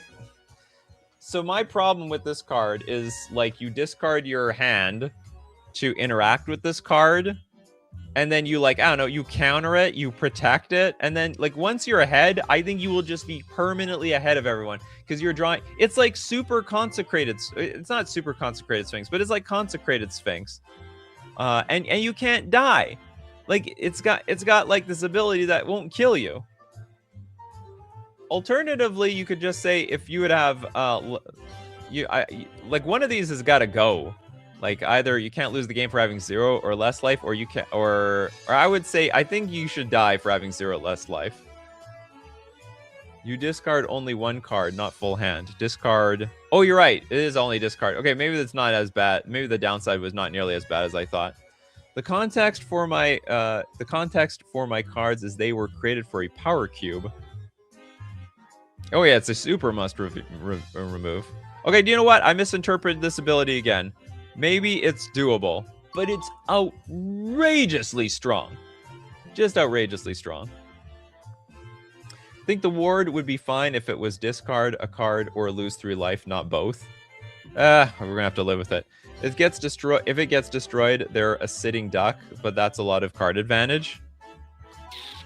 There's nothing. It's not like it says when it enters the battlefield, you go to 1 life. That would balance it, but then it might be too bad at that point. We need 5 bingo slots for Nikachu misinterprets a card, or we need a bingo slot like Nikachu misinterprets a card 5 times, and once you hit the 5 times, then you get the bingo square. Reading the card explains the card. I know, but it's hard to read cards. Next, we got Contract of Nivdel. Oh, this contract is going to be evil, isn't it? Double black sorcery. As an additional cost to cast Contract of Nivdel, pay X life. Draw X cards and exile Contract of Nivdel with X time counters on it. At the beginning of your upkeep, if Contract of Nivdel is exiled and has no time counters on it, you lose the game. Otherwise, remove 3 time counters from Contract of Nivdel. Oh, 3 time counters. So how would this work? So I'm thinking... So first, I actually think that this is fair. You know what? If Necro Dominance can let you draw like 1 billion cards, then why can't this card do the same? And you can like just pay the whole 15 if you want to. And you're getting rid of 3 time counters at a time. A whole board of just misinterpreting cards. Nikachu yeah, the whole bingo card is just Nikachu misinterprets a card. It should be a whole row. The last ability nukes your life total. The last ability nukes your life total quickly. Underpowered, if anything, for being on a timer. Ooh, Death Shadow would love this card. Yeah. You go turn... Well, okay, it would be a good card in Death Shadow, but Death Shadow still doesn't want to go down to, like, 3 life. So you go, like... I guess you would contract... If I were to guess how Death Shadow would work, it'd be, like, turn 1... Oh, sorry, not turn 2, Contract of Nivdel for, say, 16 life, go down to 4. That's a lot of cards. Get Death Shadow in play next turn, and I think you'd be okay. And then you kill someone before the... I think you'd kill someone in 6 turns. CDH Kirik would love this card. Toilet Duck. The fun thing to do, Hive Mind Contract of Nivdel. Ooh, that sounds spicy, doesn't it? Death Shadow, go burr. Okay, Contract of Nivdel. Interesting. So it would be I'd be curious to see how this card would actually play out in actual Magic. Oh, we have so many super chats today, you people. I can't expect anything less from all of you. Steve Cooper says Bug the Second. Donate Bug. Oh, and 1 donation for chat. Thanks so much for your super chat, Steve Cooper. Bug the Second. Whatever the hell that means. Oh yeah, you made a bug card last time. Now we have another bug. 4 mana for a 4/4 insect spider, flying and menace. Whenever a creature an opponent controls dies, create a cocoon artifact creature token and put X incubation counters on it, where X is that creature's power. Oh, we're trying to make cocoons work again? Because there's an actual card cocoon, and it's terrible. It's borderline one of the worst cards in the game. Sacrifice a cocoon token. Choose 1. X equals the number of incubation counters that cocoon had. Create X 1/1 green insect spider creature tokens with flying. Create an XX insect spider creature token with menace. So sacrifice a cocoon token, choose 1. Whenever a creature an opponent controls dies. So are we insinuating we're not killing the opponent's creatures? We're putting it into a cocoon, but then we sack the cocoon, and then we can create an X 1/1 green insect spider creature token with flying. Okay, so it evolves. It's like we have taken our opponent's creatures and wrapped it up for our own. Tan Yushing says, like, it's like a Spider-Man card. Is that enough X for the too much X? Oh my god, there's X's all over the place here.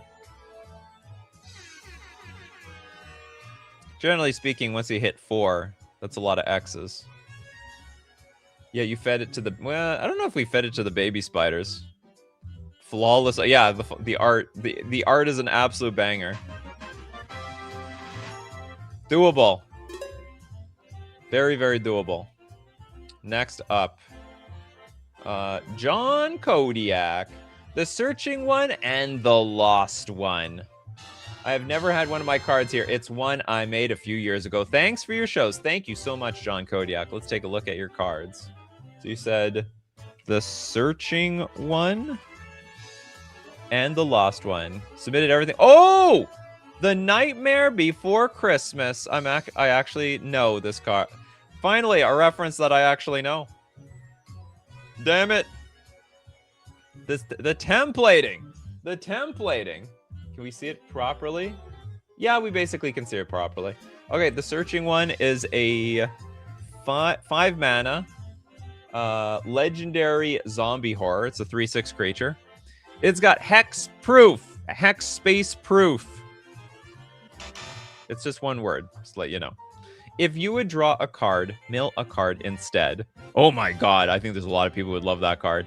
You may discard a card from your hand. Isn't this just dredge? So we have a dredge. It's just crappy dredge, because dredge can dredge way more for each card drawn. Okay, you may discard a card from your hand and return a card from your graveyard to your hand. You can play lands from any graveyard and cast 2 cards from your graveyard per turn. Oh my god. Partner with the lost one. You guys think it danger?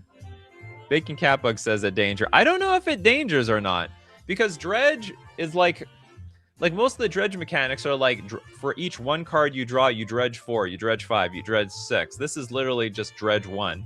Every card draw has dredge 1. But also learn grammar, the templating is all off. If you would draw a card, mill a card instead, you may discard a card from your hand and return a card from your graveyard to your hand. You can play lands from any graveyard, and I think it's okay. I'm looking for like strictly bad grammar mistakes.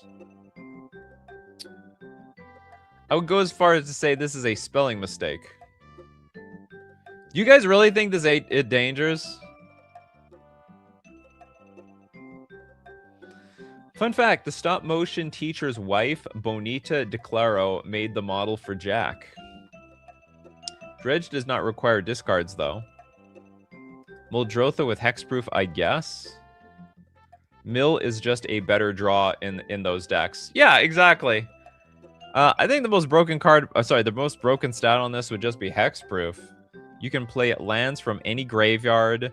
Okay, so what do we get? What are we getting for 5 mana? We're getting a Crucible of Worlds. That's strong.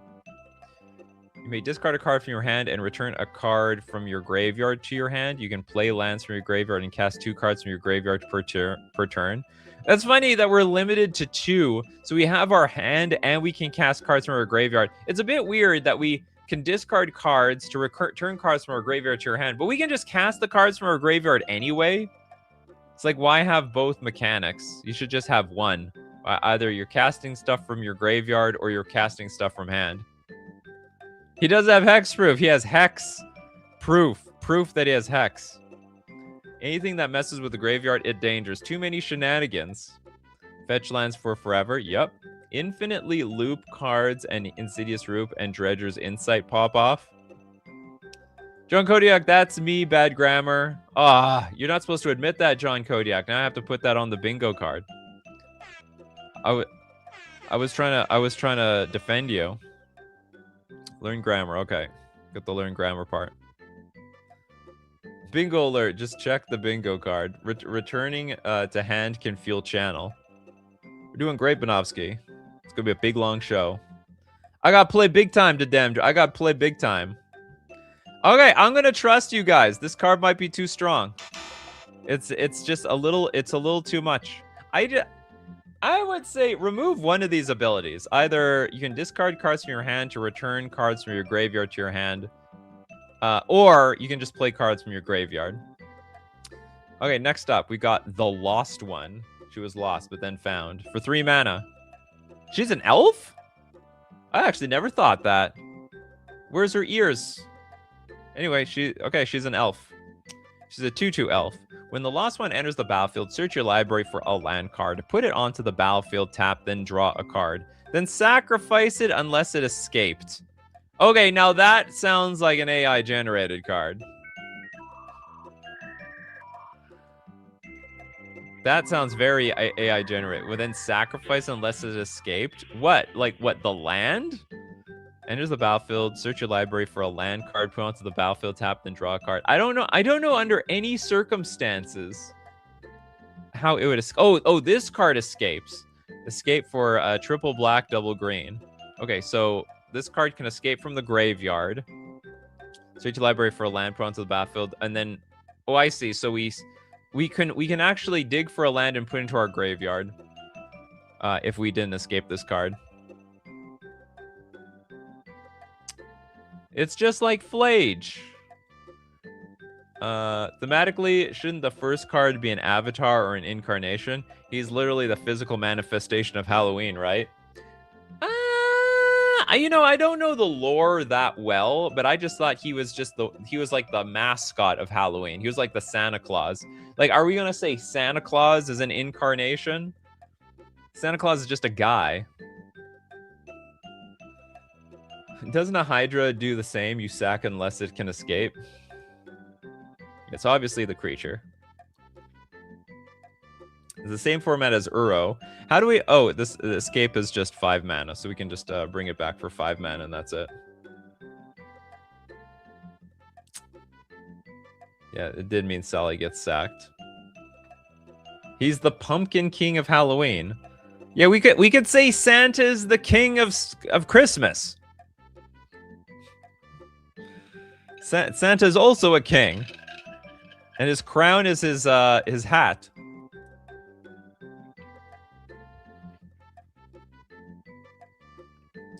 Depends on which property you take the powers of Santa Claus from. Santa Claus is pretty powerful. We have to have a... We're going to eventually have, like, Magic the Gathering Christmas, where Santa Claus and his sleigh, and then Rudolph has flying and all this other crap. It doesn't shuffle. Oh, no!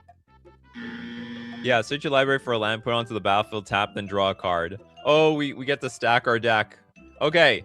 Not doable to the rank.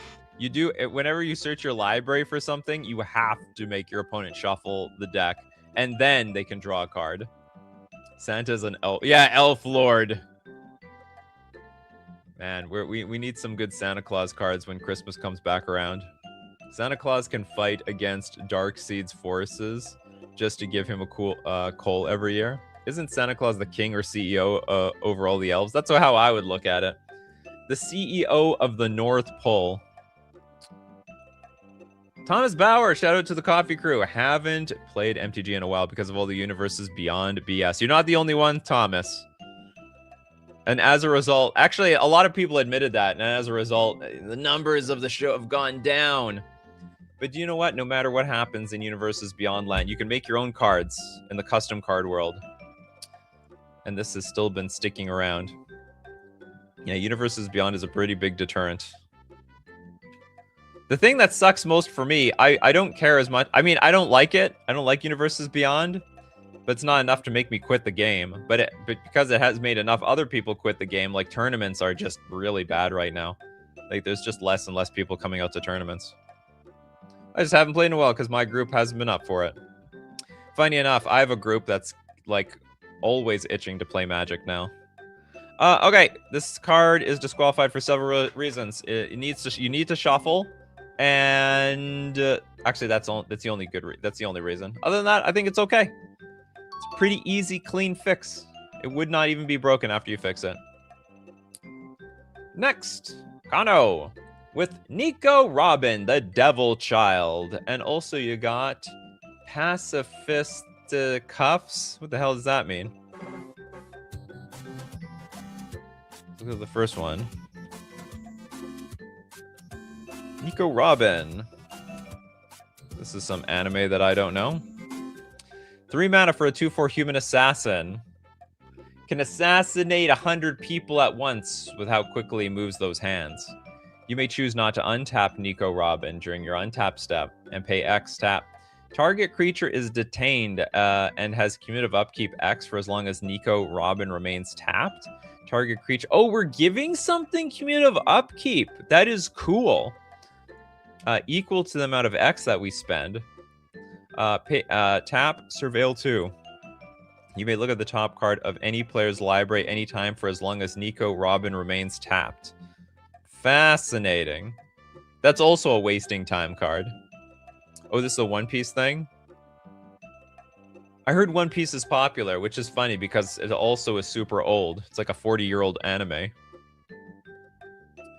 John Kodiak says, see, didn't know much then.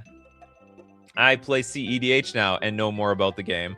And now you know so much more about the game, you can make much more amazing and better templated Magic the Gathering cards. Now your cards can have hexproof.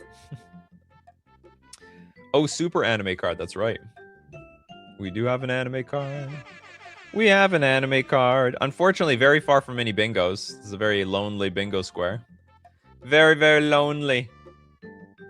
One Piece is getting up there for how long it has been running, as it is nearly 30 years old. I want to say One Piece might be getting more popular now than ever before. Only 1,500 episodes. You should start watching it now. You'll finish it when you're 40. The damn draws, I'm already 40, unfortunately. I'm already 40. So, I mean, I would have... What would I have to do, actually? I'd have to watch... Okay, we gotta break out Nikachu's calculator. What would I have to do? I would need 1,500 divided by 365. I'd have to watch 4 episodes a day. So I could get this finished before... Oh, not even that. Like, half the year is done. I'd have to watch 8 episodes a day, probably. Just read the manga, it's faster. Watch it at 2x speed. All right. Or 4x speed. Benofsky is like, I was aiming at mid-35s. Well, that's a good guess anyway. Okay, Nico Robin. Getting back to this card, I think it's cool that we're using Commutative Upkeep as a weapon. You know, we're giving someone a creature Commutative Upkeep, and you either pay it or you lose it. So it's almost like, it's sort of like, it has sort of Royal Assassin vibes to it. Skincare routine stream. I would say, nothing. I've got nothing. I don't apply anything. Actually, my hands can get chapped in the winter because it's so dry where I'm from. That's the only thing that I do. But I have nothing for my face or anything like that. Okay, next. What do you got for us, Kano? You got the Pacifisticuffs, a 1-mana aura, flash, enchant creature. Enchant creature gets +2/+0 and has trample. And whenever this creature attacks or blocks, it fights another target creature you control. Enchant creature gets +2/+0 and has trample. And whenever this creature attacks or blocks, it fights another target creature you control. Is this supposed to be like some sort of Gotham on your opponent's creature? Whenever this enchant creature gets... So, but you have to do this before they block. You can't do it in response. Nikachu flexing so casually on stream. I know, I'm aging backwards. Must be that Winnipeg air keeping you young. No! No.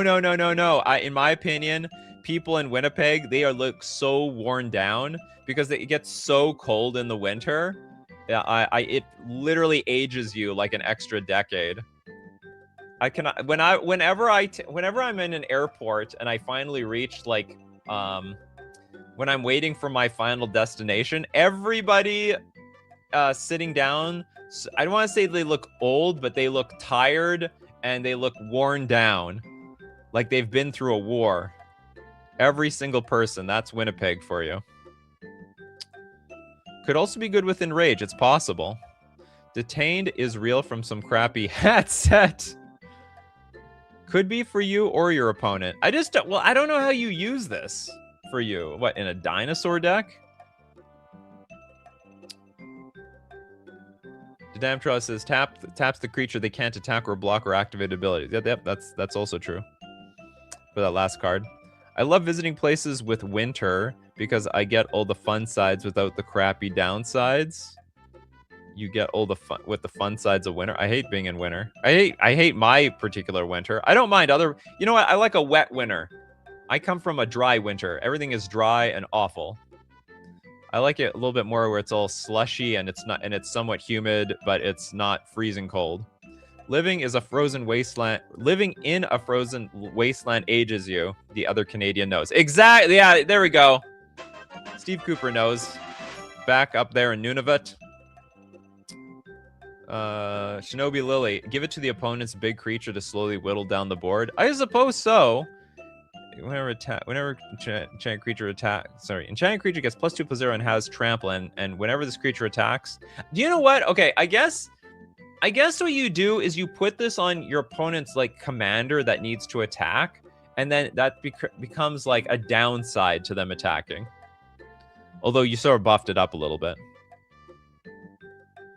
Bolt says, I despise summer with everything I have. All the other seasons are okay, though. Oh, I should mention, I don't smoke, and well, I shouldn't say I never drink. Now, all of a sudden, every single time I go to a commander night, people serve me alcohol, but for the most part, I don't drink, so that's my skincare routine. Don't drink, don't smoke. And I do eat a lot of fast food, though. The preservatives, people, the preservatives from the fast food. It's preserving me.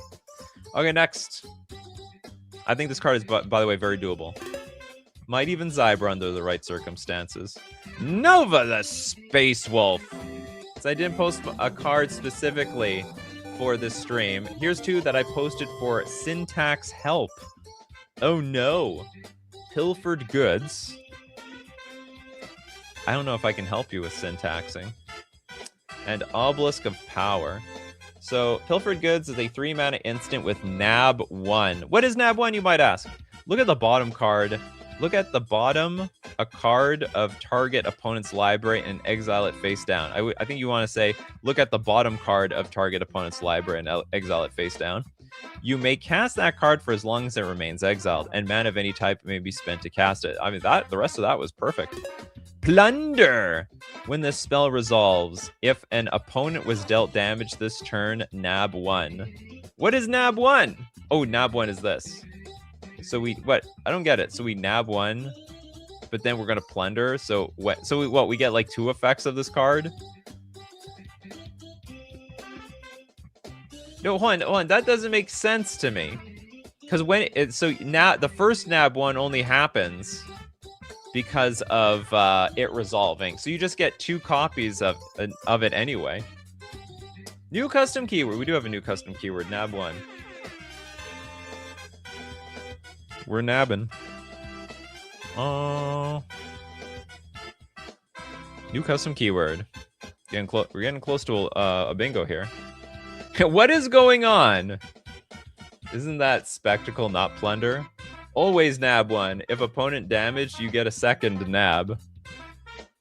The opponent needs to have they need damage taken. Look at the bottom card. You may cast the card for as long as it remains exiled.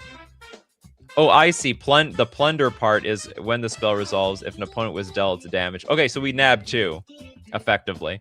Cool. Yeah, the first nab happens anyway if you cast the card if you cast the card when an opponent took damage that turn, you get a second nab. We're nabbing around here. Nab their bottom card. We got Fish saying, I don't think looking at it is necessary. Target opponent exiles the bottom card of their library face up, should be fine. Maybe they don't want their bottom card exiled face up. But isn't nabbing 1 twice redundant? It's the same card. Oh, so maybe we should do it the way Fish wants to do it. So you exile it. So you exile 1, then you exile another one. Just as Bull is saying here, exile the bottom card of target opponent's library face down. You may look at that card anytime and the rest of the keyword text. Because if you do it, just look. If you nab 1 and look, well, and if you nab 1 again, if you have 2 instances of nab 1, you only looked 1 card deep. If you nab a card, it's removed from the library. Did you say that? Look at the bottom card of target. Oh, you're right. It does say exile. Well, I guess none of us are reading properly. Excellent card, Pilfered Goods. Next card was Obelisk of Power. You mean like Obelisk the Tormentor? Obelisk the Tormentor. Very powerful Yu-Gi-Oh card. Okay, Obelisk of Power is a 1-mana landmark enchantment. I swear to God we've had landmarks on this show before. Maybe from somebody else. No, look first is essential for the rules. It's the format used for other stealing effects. I am, by the way, helped with the syntax here, by the way. All right, thank you very much, Bacon Catbug. Okay, Obelisk of Power for 1 mana, 1-mana enchantment with Vanishing 3. When Obelisk of Power enters, is destroyed, or sacrificed, put a +2/+0 counter on the creature with the highest power among creatures you control. So isn't it just going to get bigger?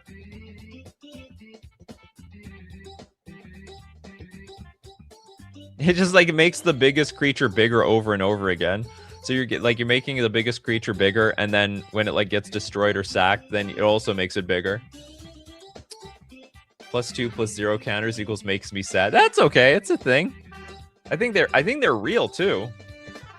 +2/+0 counter gets annoying fast. Suck it up. I mean, if I were counting it with dice, I would just like I would just put a 2 for my first +2/+0 counter and make it a different color. Can't you just do enters or dies? No, but it's an enchantment, right? So like the enchantment can't die. You could have enchanted or you could have actually whenever Obelisk of Power enters or leaves the battlefield, put a +2/+0. Oh no, but you know what? This card is not counting exiled or bounce back to hand. So there's a lot of other ways that can leave the battlefield. So maybe it just has to be this way. It's destroyed or sacrificed. Nova says there's even real lopsided counters too, like +2/+1 counters, for example. I know they are. Only creatures and artifacts. Do artifacts die? No. Creature artifacts can die. Anything that's a creature can die. An artifact cannot die. You know, Urza's sunglasses cannot die. Gillum says, no, they're not confirmed by Rosewater. They are not coming back. Oh, you mean the +2/+0? Oh, you mean the weird counters? So so basically what you're telling me is Rosewater doesn't like these counters, therefore they're not coming back. But you know what? One day Rosewater needs to retire, and then somebody new will take up the mantle. Rosewater lies out of his teeth constantly. I would just say I would put it with Wizards R&D likes to change their mind, especially when management changes. All right, this card is beautifully templated, very beautifully templated, and you're gonna get that next +2/+0 when this card vanishes off the battlefield. Next up, we've got Nick Mostakuro. Sorry, I can't pronounce his last name. Hey, Nikachu, longtime skulker. What is it? I think you meant stalker. When really you meant what's it called? Lurker. So I think you meant for the word lurker. Then you were thinking it's stalker. Misspelled stalker into skulker of your VODs. Time for me to finally contribute. Unless you really actually meant skulker because of the MTG mechanic. I'll have to watch this later going back to work. No problem. In the meantime, here's more Soul Bond love. Everybody loves Soul Bond love.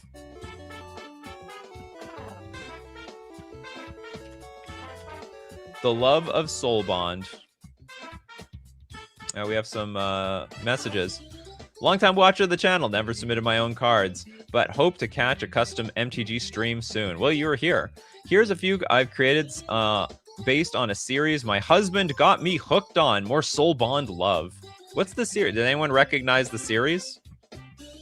I am not familiar so far. Okay, we start off with Riley Blue, Entertainer. It's a 3-mana 1/3 human bard. So she's a musician, if I understand Magic the Gathering correctly.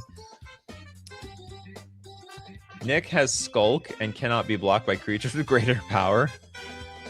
Okay, Vigilance and Soul Bond. Whenever Riley Blue or another creature paired with her becomes tapped, you may tap target creature an opponent controls. Okay. So whenever we attack, effectively, hold on. Whenever Riley is paired with whenever Riley Blue or a creature paired with her becomes tapped. So when we attack with the creatures, we can tap stuff down. But it's not permanently tapped. This is temporary. Creature cards you own with Soul Bond have Convoke and may pair with any number of other creatures you control with Soul Bond. Soul Bond is no longer limited to just one pair. Oh, what the hell? So we can have this big conglomerate of Soul Bonders? We got the Super Soul Bond.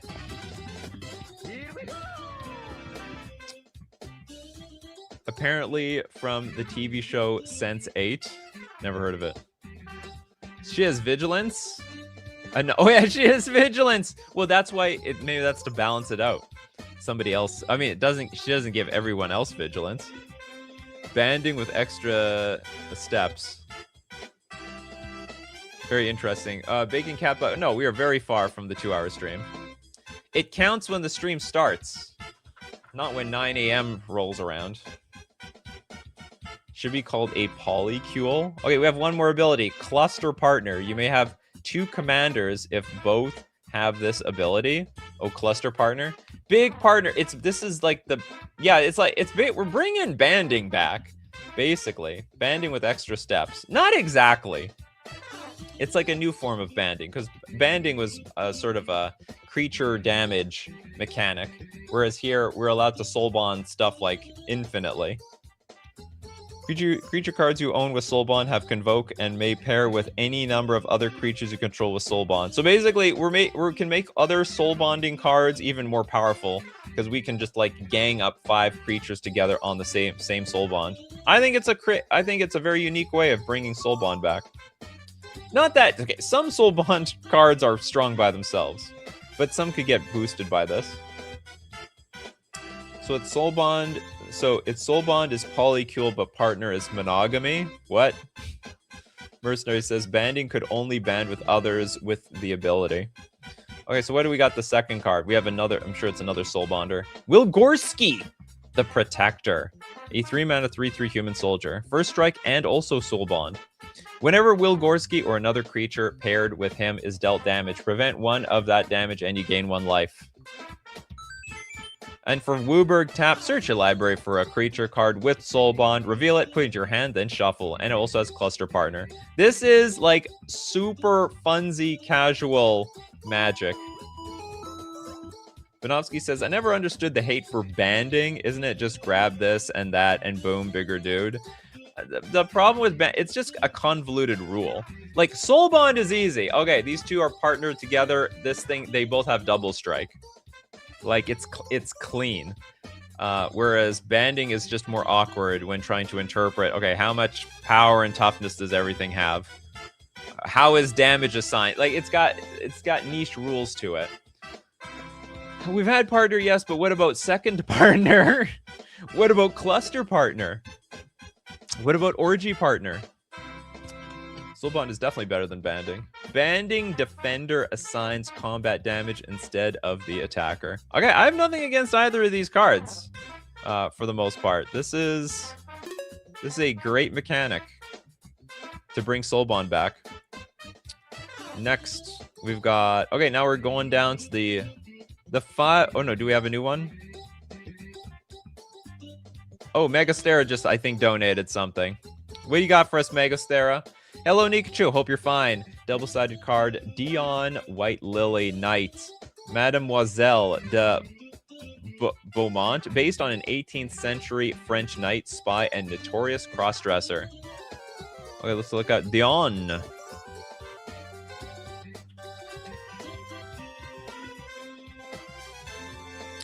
We've got... It's a double-sided card. Let's take a look at this double-sided card, Megastera. Dion, White Lily Knight, a 2-mana 2/3 human knight with vigilance. When Dion, White Lily Knight enters, we get to scry 2. And for 2 mana, exile Dion, then return it transformed under the control of target opponent. Okay, we gotta transform this card. Transforms into Mademoiselle de Beaumont. Is a 0/4 human spy. Are we learning something here? Are we gonna like spy on our opponent's hand? Defender, Mademoiselle de Beaumont cannot be sacrificed. You play with the top. You play with your hand and the top card of your library revealed. Oh no! And for 2 mana, exile Mademoiselle de Beaumont, then return it transformed under your control. Only. Oh, we're not done yet. Oh man, this show is still gonna go on for quite a while.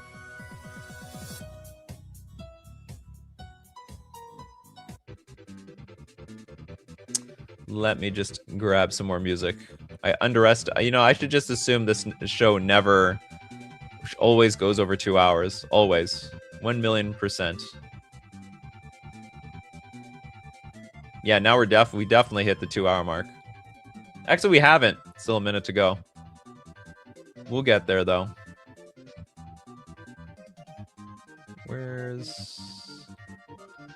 Let me just set some more stuff up.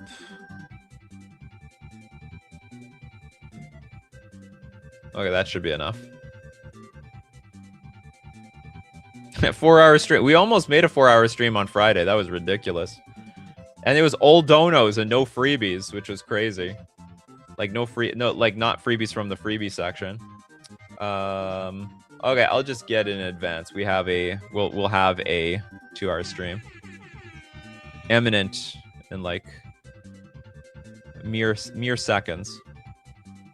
Rule number 1 of custom card show: assume it will last 4 hours. Oh please, no. Last time it was 3.5 hours. It was either the longest show ever or very close.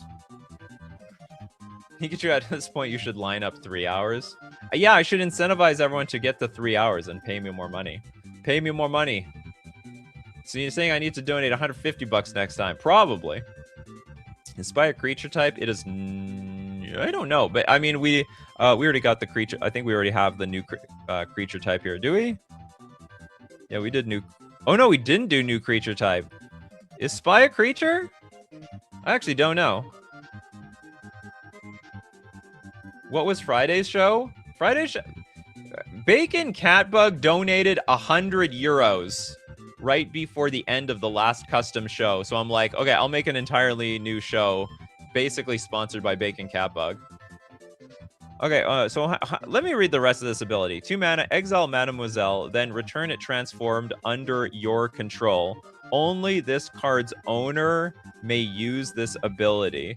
Oh, I see. Okay, so at a moment's notice, I can bring this back, take it back under my control. I think this is a fascinating card. Spy is a creature type. Spy is not a creature type. Well, there's only one way to figure this out. Is Spy a creature type? Spy and his creature. How many creatures are spies in this game? We have a lot of spies, especially from Marvel. Spy is not new. Nick Fury, Spy Master. Wait, I mean, those are all new cards to us. So maybe Spy is a new-ish creature type. Can I go back? What's going on here? I'm frozen. This is weird. I can't go back. Backwards. There we go. We have a lot of creature cards that are spies. All new though. They're all from Marvel. They're all Marvel cards. So and I guess they were uncards, which therefore makes all the Marvel cards uncards for the most part. So now they are technically, now it is technically a card type. Yeah, it's mostly unstable. Unstable. Well, honestly, unstable isn't canon to me. Everything unstable is illegal. Spy is a new creature type. Bingo and 2-hour. No, it has been a creature type for at least since Marvel, at the very least. Mademoiselle, you are a fantastic creature type. You're a great Mademoiselle. Okay, next up. Somehow I want the front side to be stronger. You know, a 2/3 that scries 2 upon each EV. It's fine. That's fine. I just want a little bit more spice out of this thing. I like the second half though. You have to play with their entire hand revealed. Sucks for them. Oh, you know what I didn't notice? You can do this. You can do this at instant speed.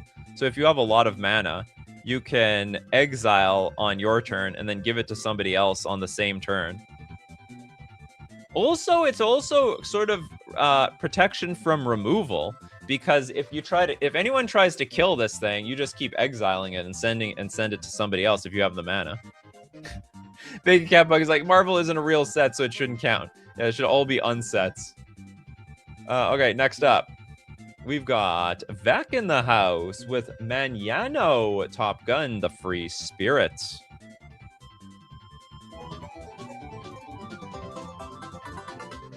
Manano. Look at that card. Look at that card template. 10. I gotta give rewards or something and kudos to anyone that has a nice big card. It's like, what is it? Resolution needs to be 200x. I need to have that, like, we need to figure out how you guys customize your card on what set, or sorry, on what custom card, how do I put it? The custom card place that you do custom cards. Because, like, some of them are, like, perfectly resolved, and it looks gorgeous. Look at this, man, Mayano Top Gun. It's a beautiful card. Okay, this is a 4-mana 2/4 human horse. This is a horse? Okay, I'm a little confused. Some lore I don't know about here. It's horse time. Do people know the lore behind this thing?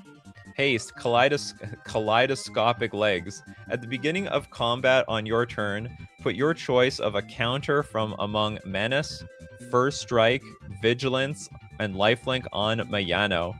Those also got Flashy Landing. When Mayano attacks, it gets +X/+0 until end of turn, where X is twice the number of different kinds of counters on Mayano.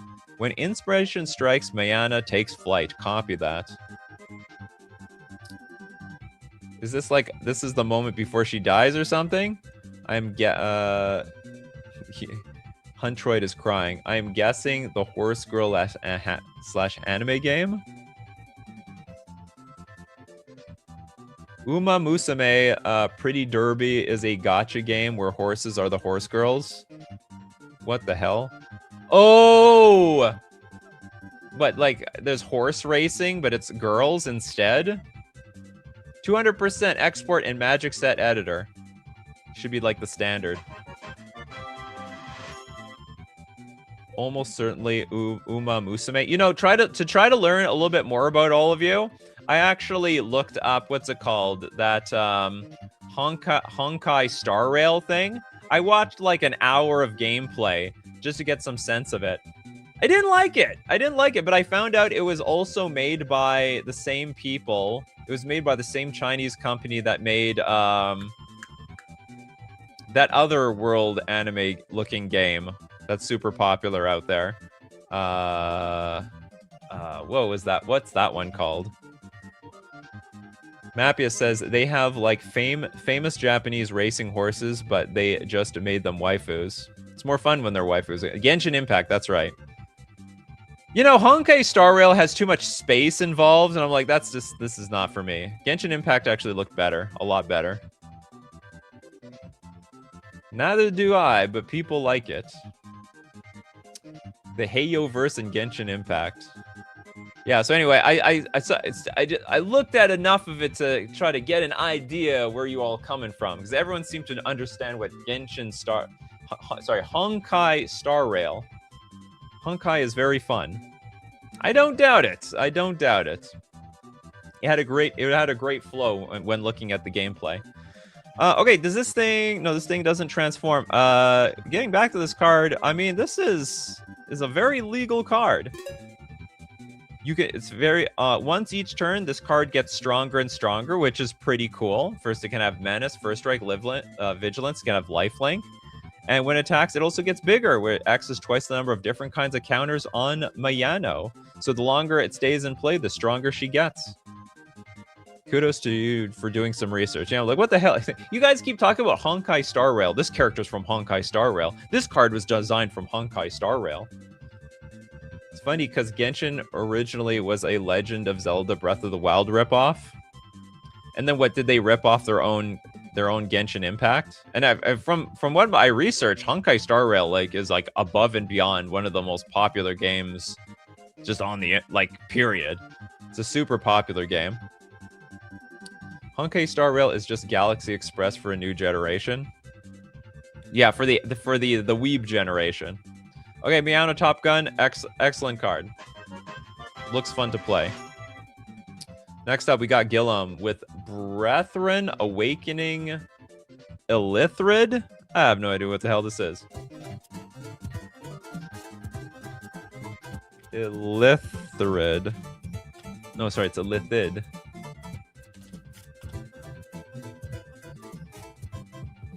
We got clean design here. Everyone should get. I should have like a rating scale, like clean design, five points.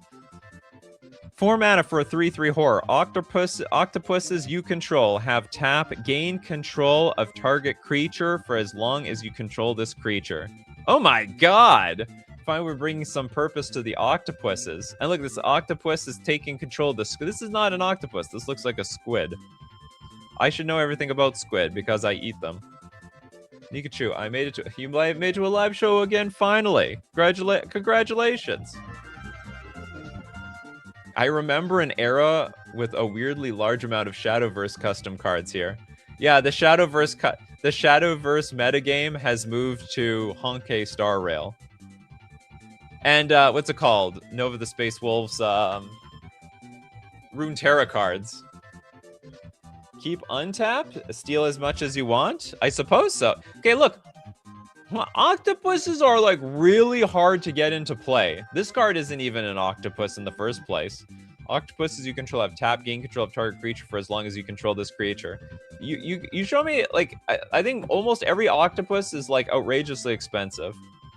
Let's do an advanced search looking for octopus. Okay, let's look up every octopus. Hopefully they're all creatures. Let's see if we can find the cheapest octopus. Oh, there are cheap octopuses. I thought they were all broken and expensive. Oh, is this been errated to an octopus? It's not a cephalid anymore. Oh no! The cephalids break this card. The cephalids were cheap. Octopuses were really expensive. Oh, the changelings too. Oh no! Oh no! Okay, this actually is broken then. At 4 mana? Oh yeah, this is broken. It should be... I don't know how to fix this card. Octopuses you control. Okay, again, maybe it's not so bad, because the cephalids suck. The cephalids are terrible. You just have to kill the cephalids, that's all, and you get your creature back. Those poor cephalids don't even get their own type anymore. They deserve a lord. Yeah, cephalids are low mana humanoids. Humanoid, so they're like mermaids. Part fish, part human. No, man, no one plays cephalids. I guess they're all terrible. Oh, my Mutavault. My Mutavault gonna steal things. I have no idea how this card is gonna play out. There's 2 ways of going about this. Either you change it to octopuses you control have tap, gain control of target creature for as long as you control this creature and the creature's tapped. You know, like basically all those other stealing types of cards where you have to keep the creature remain tapped in order to keep control of that creature. Otherwise, this card, it might be broken. The other, or it's going to be fine because you can just kill the cephalids. But the cephalids are cheap. But also, the cephalid is a pretty bad creature type to just jam a bunch in your deck. Kill the Brethren, Awaken Lithrid. Actually, hold on. If we just kill Brethren, does that just stop everything? Yeah, because the octopus will lose the ability. They have. So we just have to kill Brethren, and actually we get all the stuff back. 4 mana, you also need to get an octopus. Yeah, wait, 1 octopus can also steal multiple creatures. I think this is going to be okay. I think it's going to be okay. This is only a 3/3. You can just lightning bolt the damn thing. I think it will be fine. It sounds very scary. It's very scary, people. Very scary, but I think it's going to be fine. Huntroid, what do you got for us today? My custom card with better art. The Grim Reaper.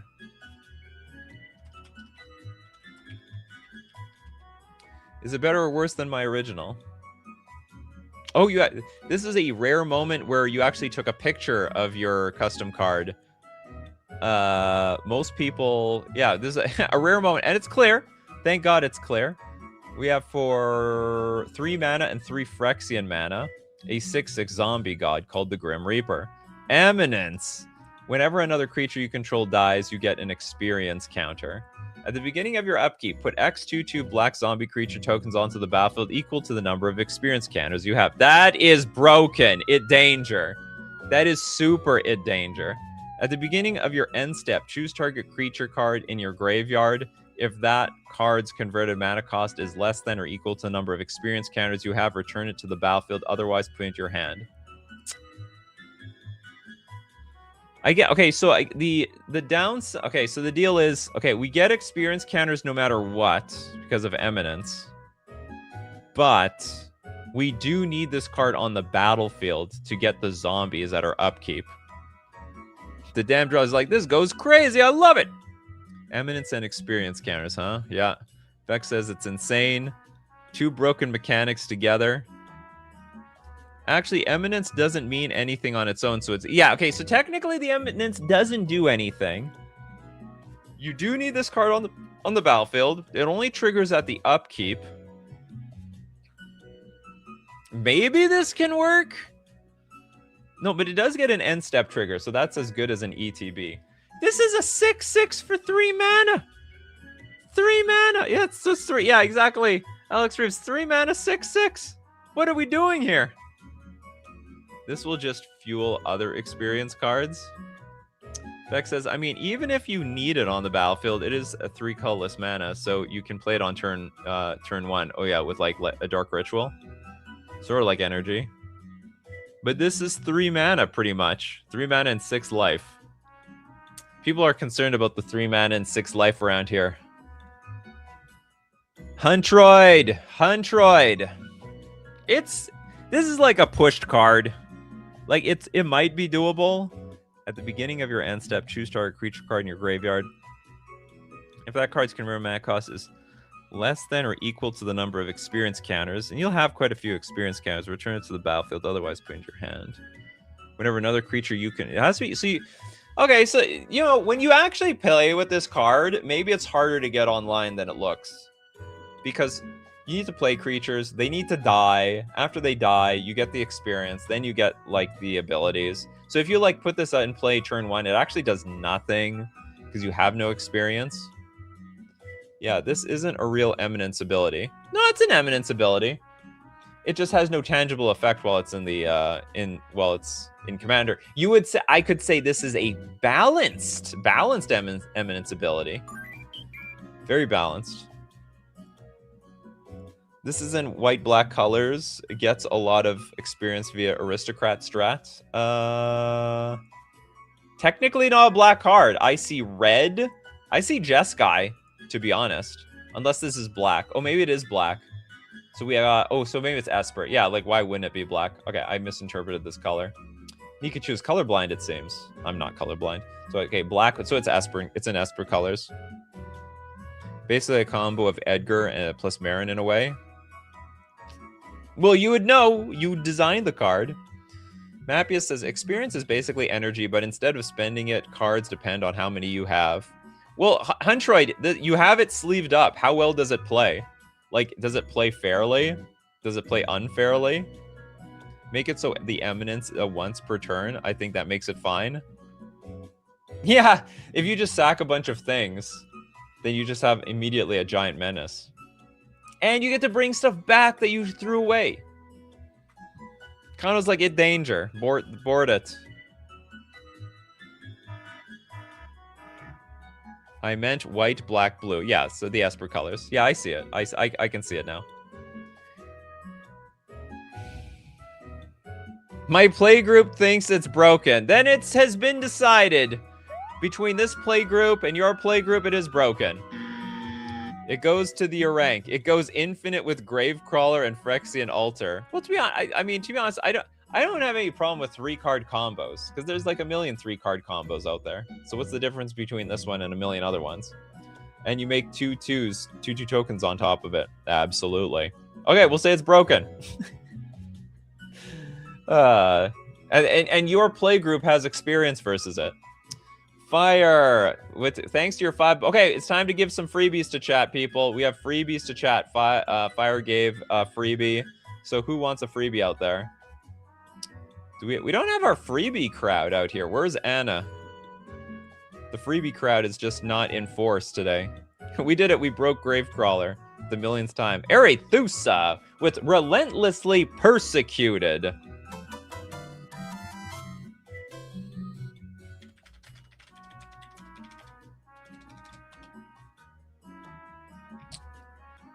All right. You did dono. It's here. We got your dono's in line, and yeah, look, you're not the only person that donos around here, Steve Cooper. Okay, Relentlessly Persecuted is a 3-mana Aura Curse with Enchant Player. Creatures attacking Enchanted Player have Trample. Whenever a creature deals combat damage to Enchanted Player, you create a food token and a treasure token. Each opponent attacking that player does the same. So we enchant the player, creatures attacking that player have trample. We have so many cards that are going to get undone by, what's it called? Baking Catbug's card. Okay, whenever a creature deals combat damage to Enchanted Player, you create a food token. Did we take like a bite out of them or something? And a treasure token. Each opponent attacking that player does the same. So we're stealing their stuff. Relentlessly Persecuted. We keep stealing. We're stealing their stuff, and also we keep stealing. We're stealing their food and their treasure. It's actually pretty evil, to be honest. Academy Manufacturer eating also very good over here. Yeah, at first I thought it was cannibalism. Now I think they're just looting their home. I don't see any cannibalism in the art. I do see, however, poor two people under a lot of stress and struggle. We're taking the lunch and the lunch money. Oh! Hey, tomorrow's lunch money. But opponent gets double. Whenever each opponent attacking that player does the same. Remember, a creature deals combat damage to Enchanted Player. You create a food token. I don't get it. Flavor text explain it. Okay, why? The catechans have already taken all our money, food, and they killed our parents. What more do they want? Well, they're going to want you in the end. Sorry, Fabian, we don't look at cards on Reddit anymore. We don't look at cards on Reddit. I want to give a freebie to somebody who's never gotten a card before on this show. We got Shinobi Lily. You're going to get Steve Cooper's donation. What do you got for us, Shinobi Lily? You want Seridra, Scale of Justice.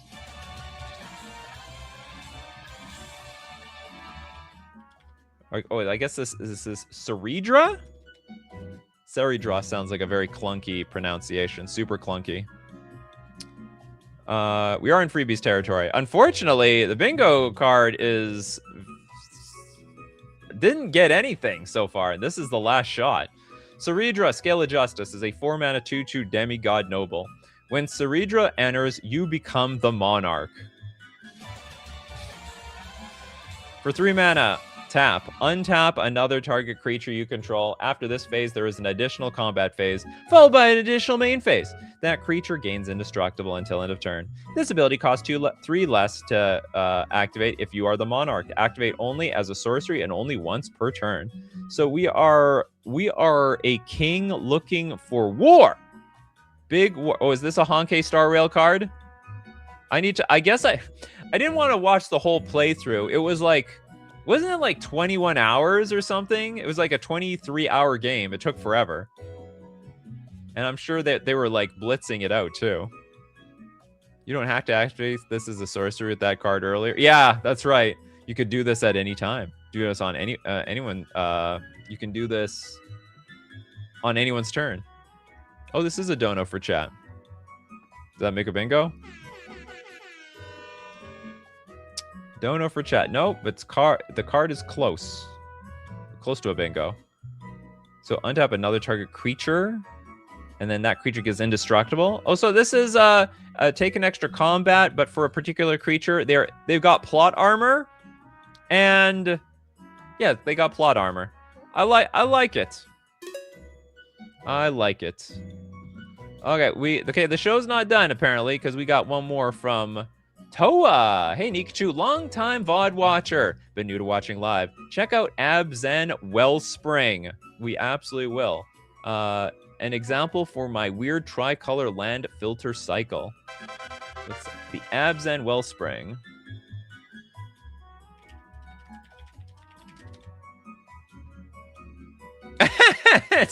We've got like every land. Okay, we have Abzen Wellspring. The ultimate filter of all filter lands. Ah, damn. I love making the thumbnail cards like this. But I couldn't do it here because this is like at the end of a two 2 hour 24 minute stream, because I don't want everyone to wait like 2 hours 24 minutes to see the card that was in the thumbnail.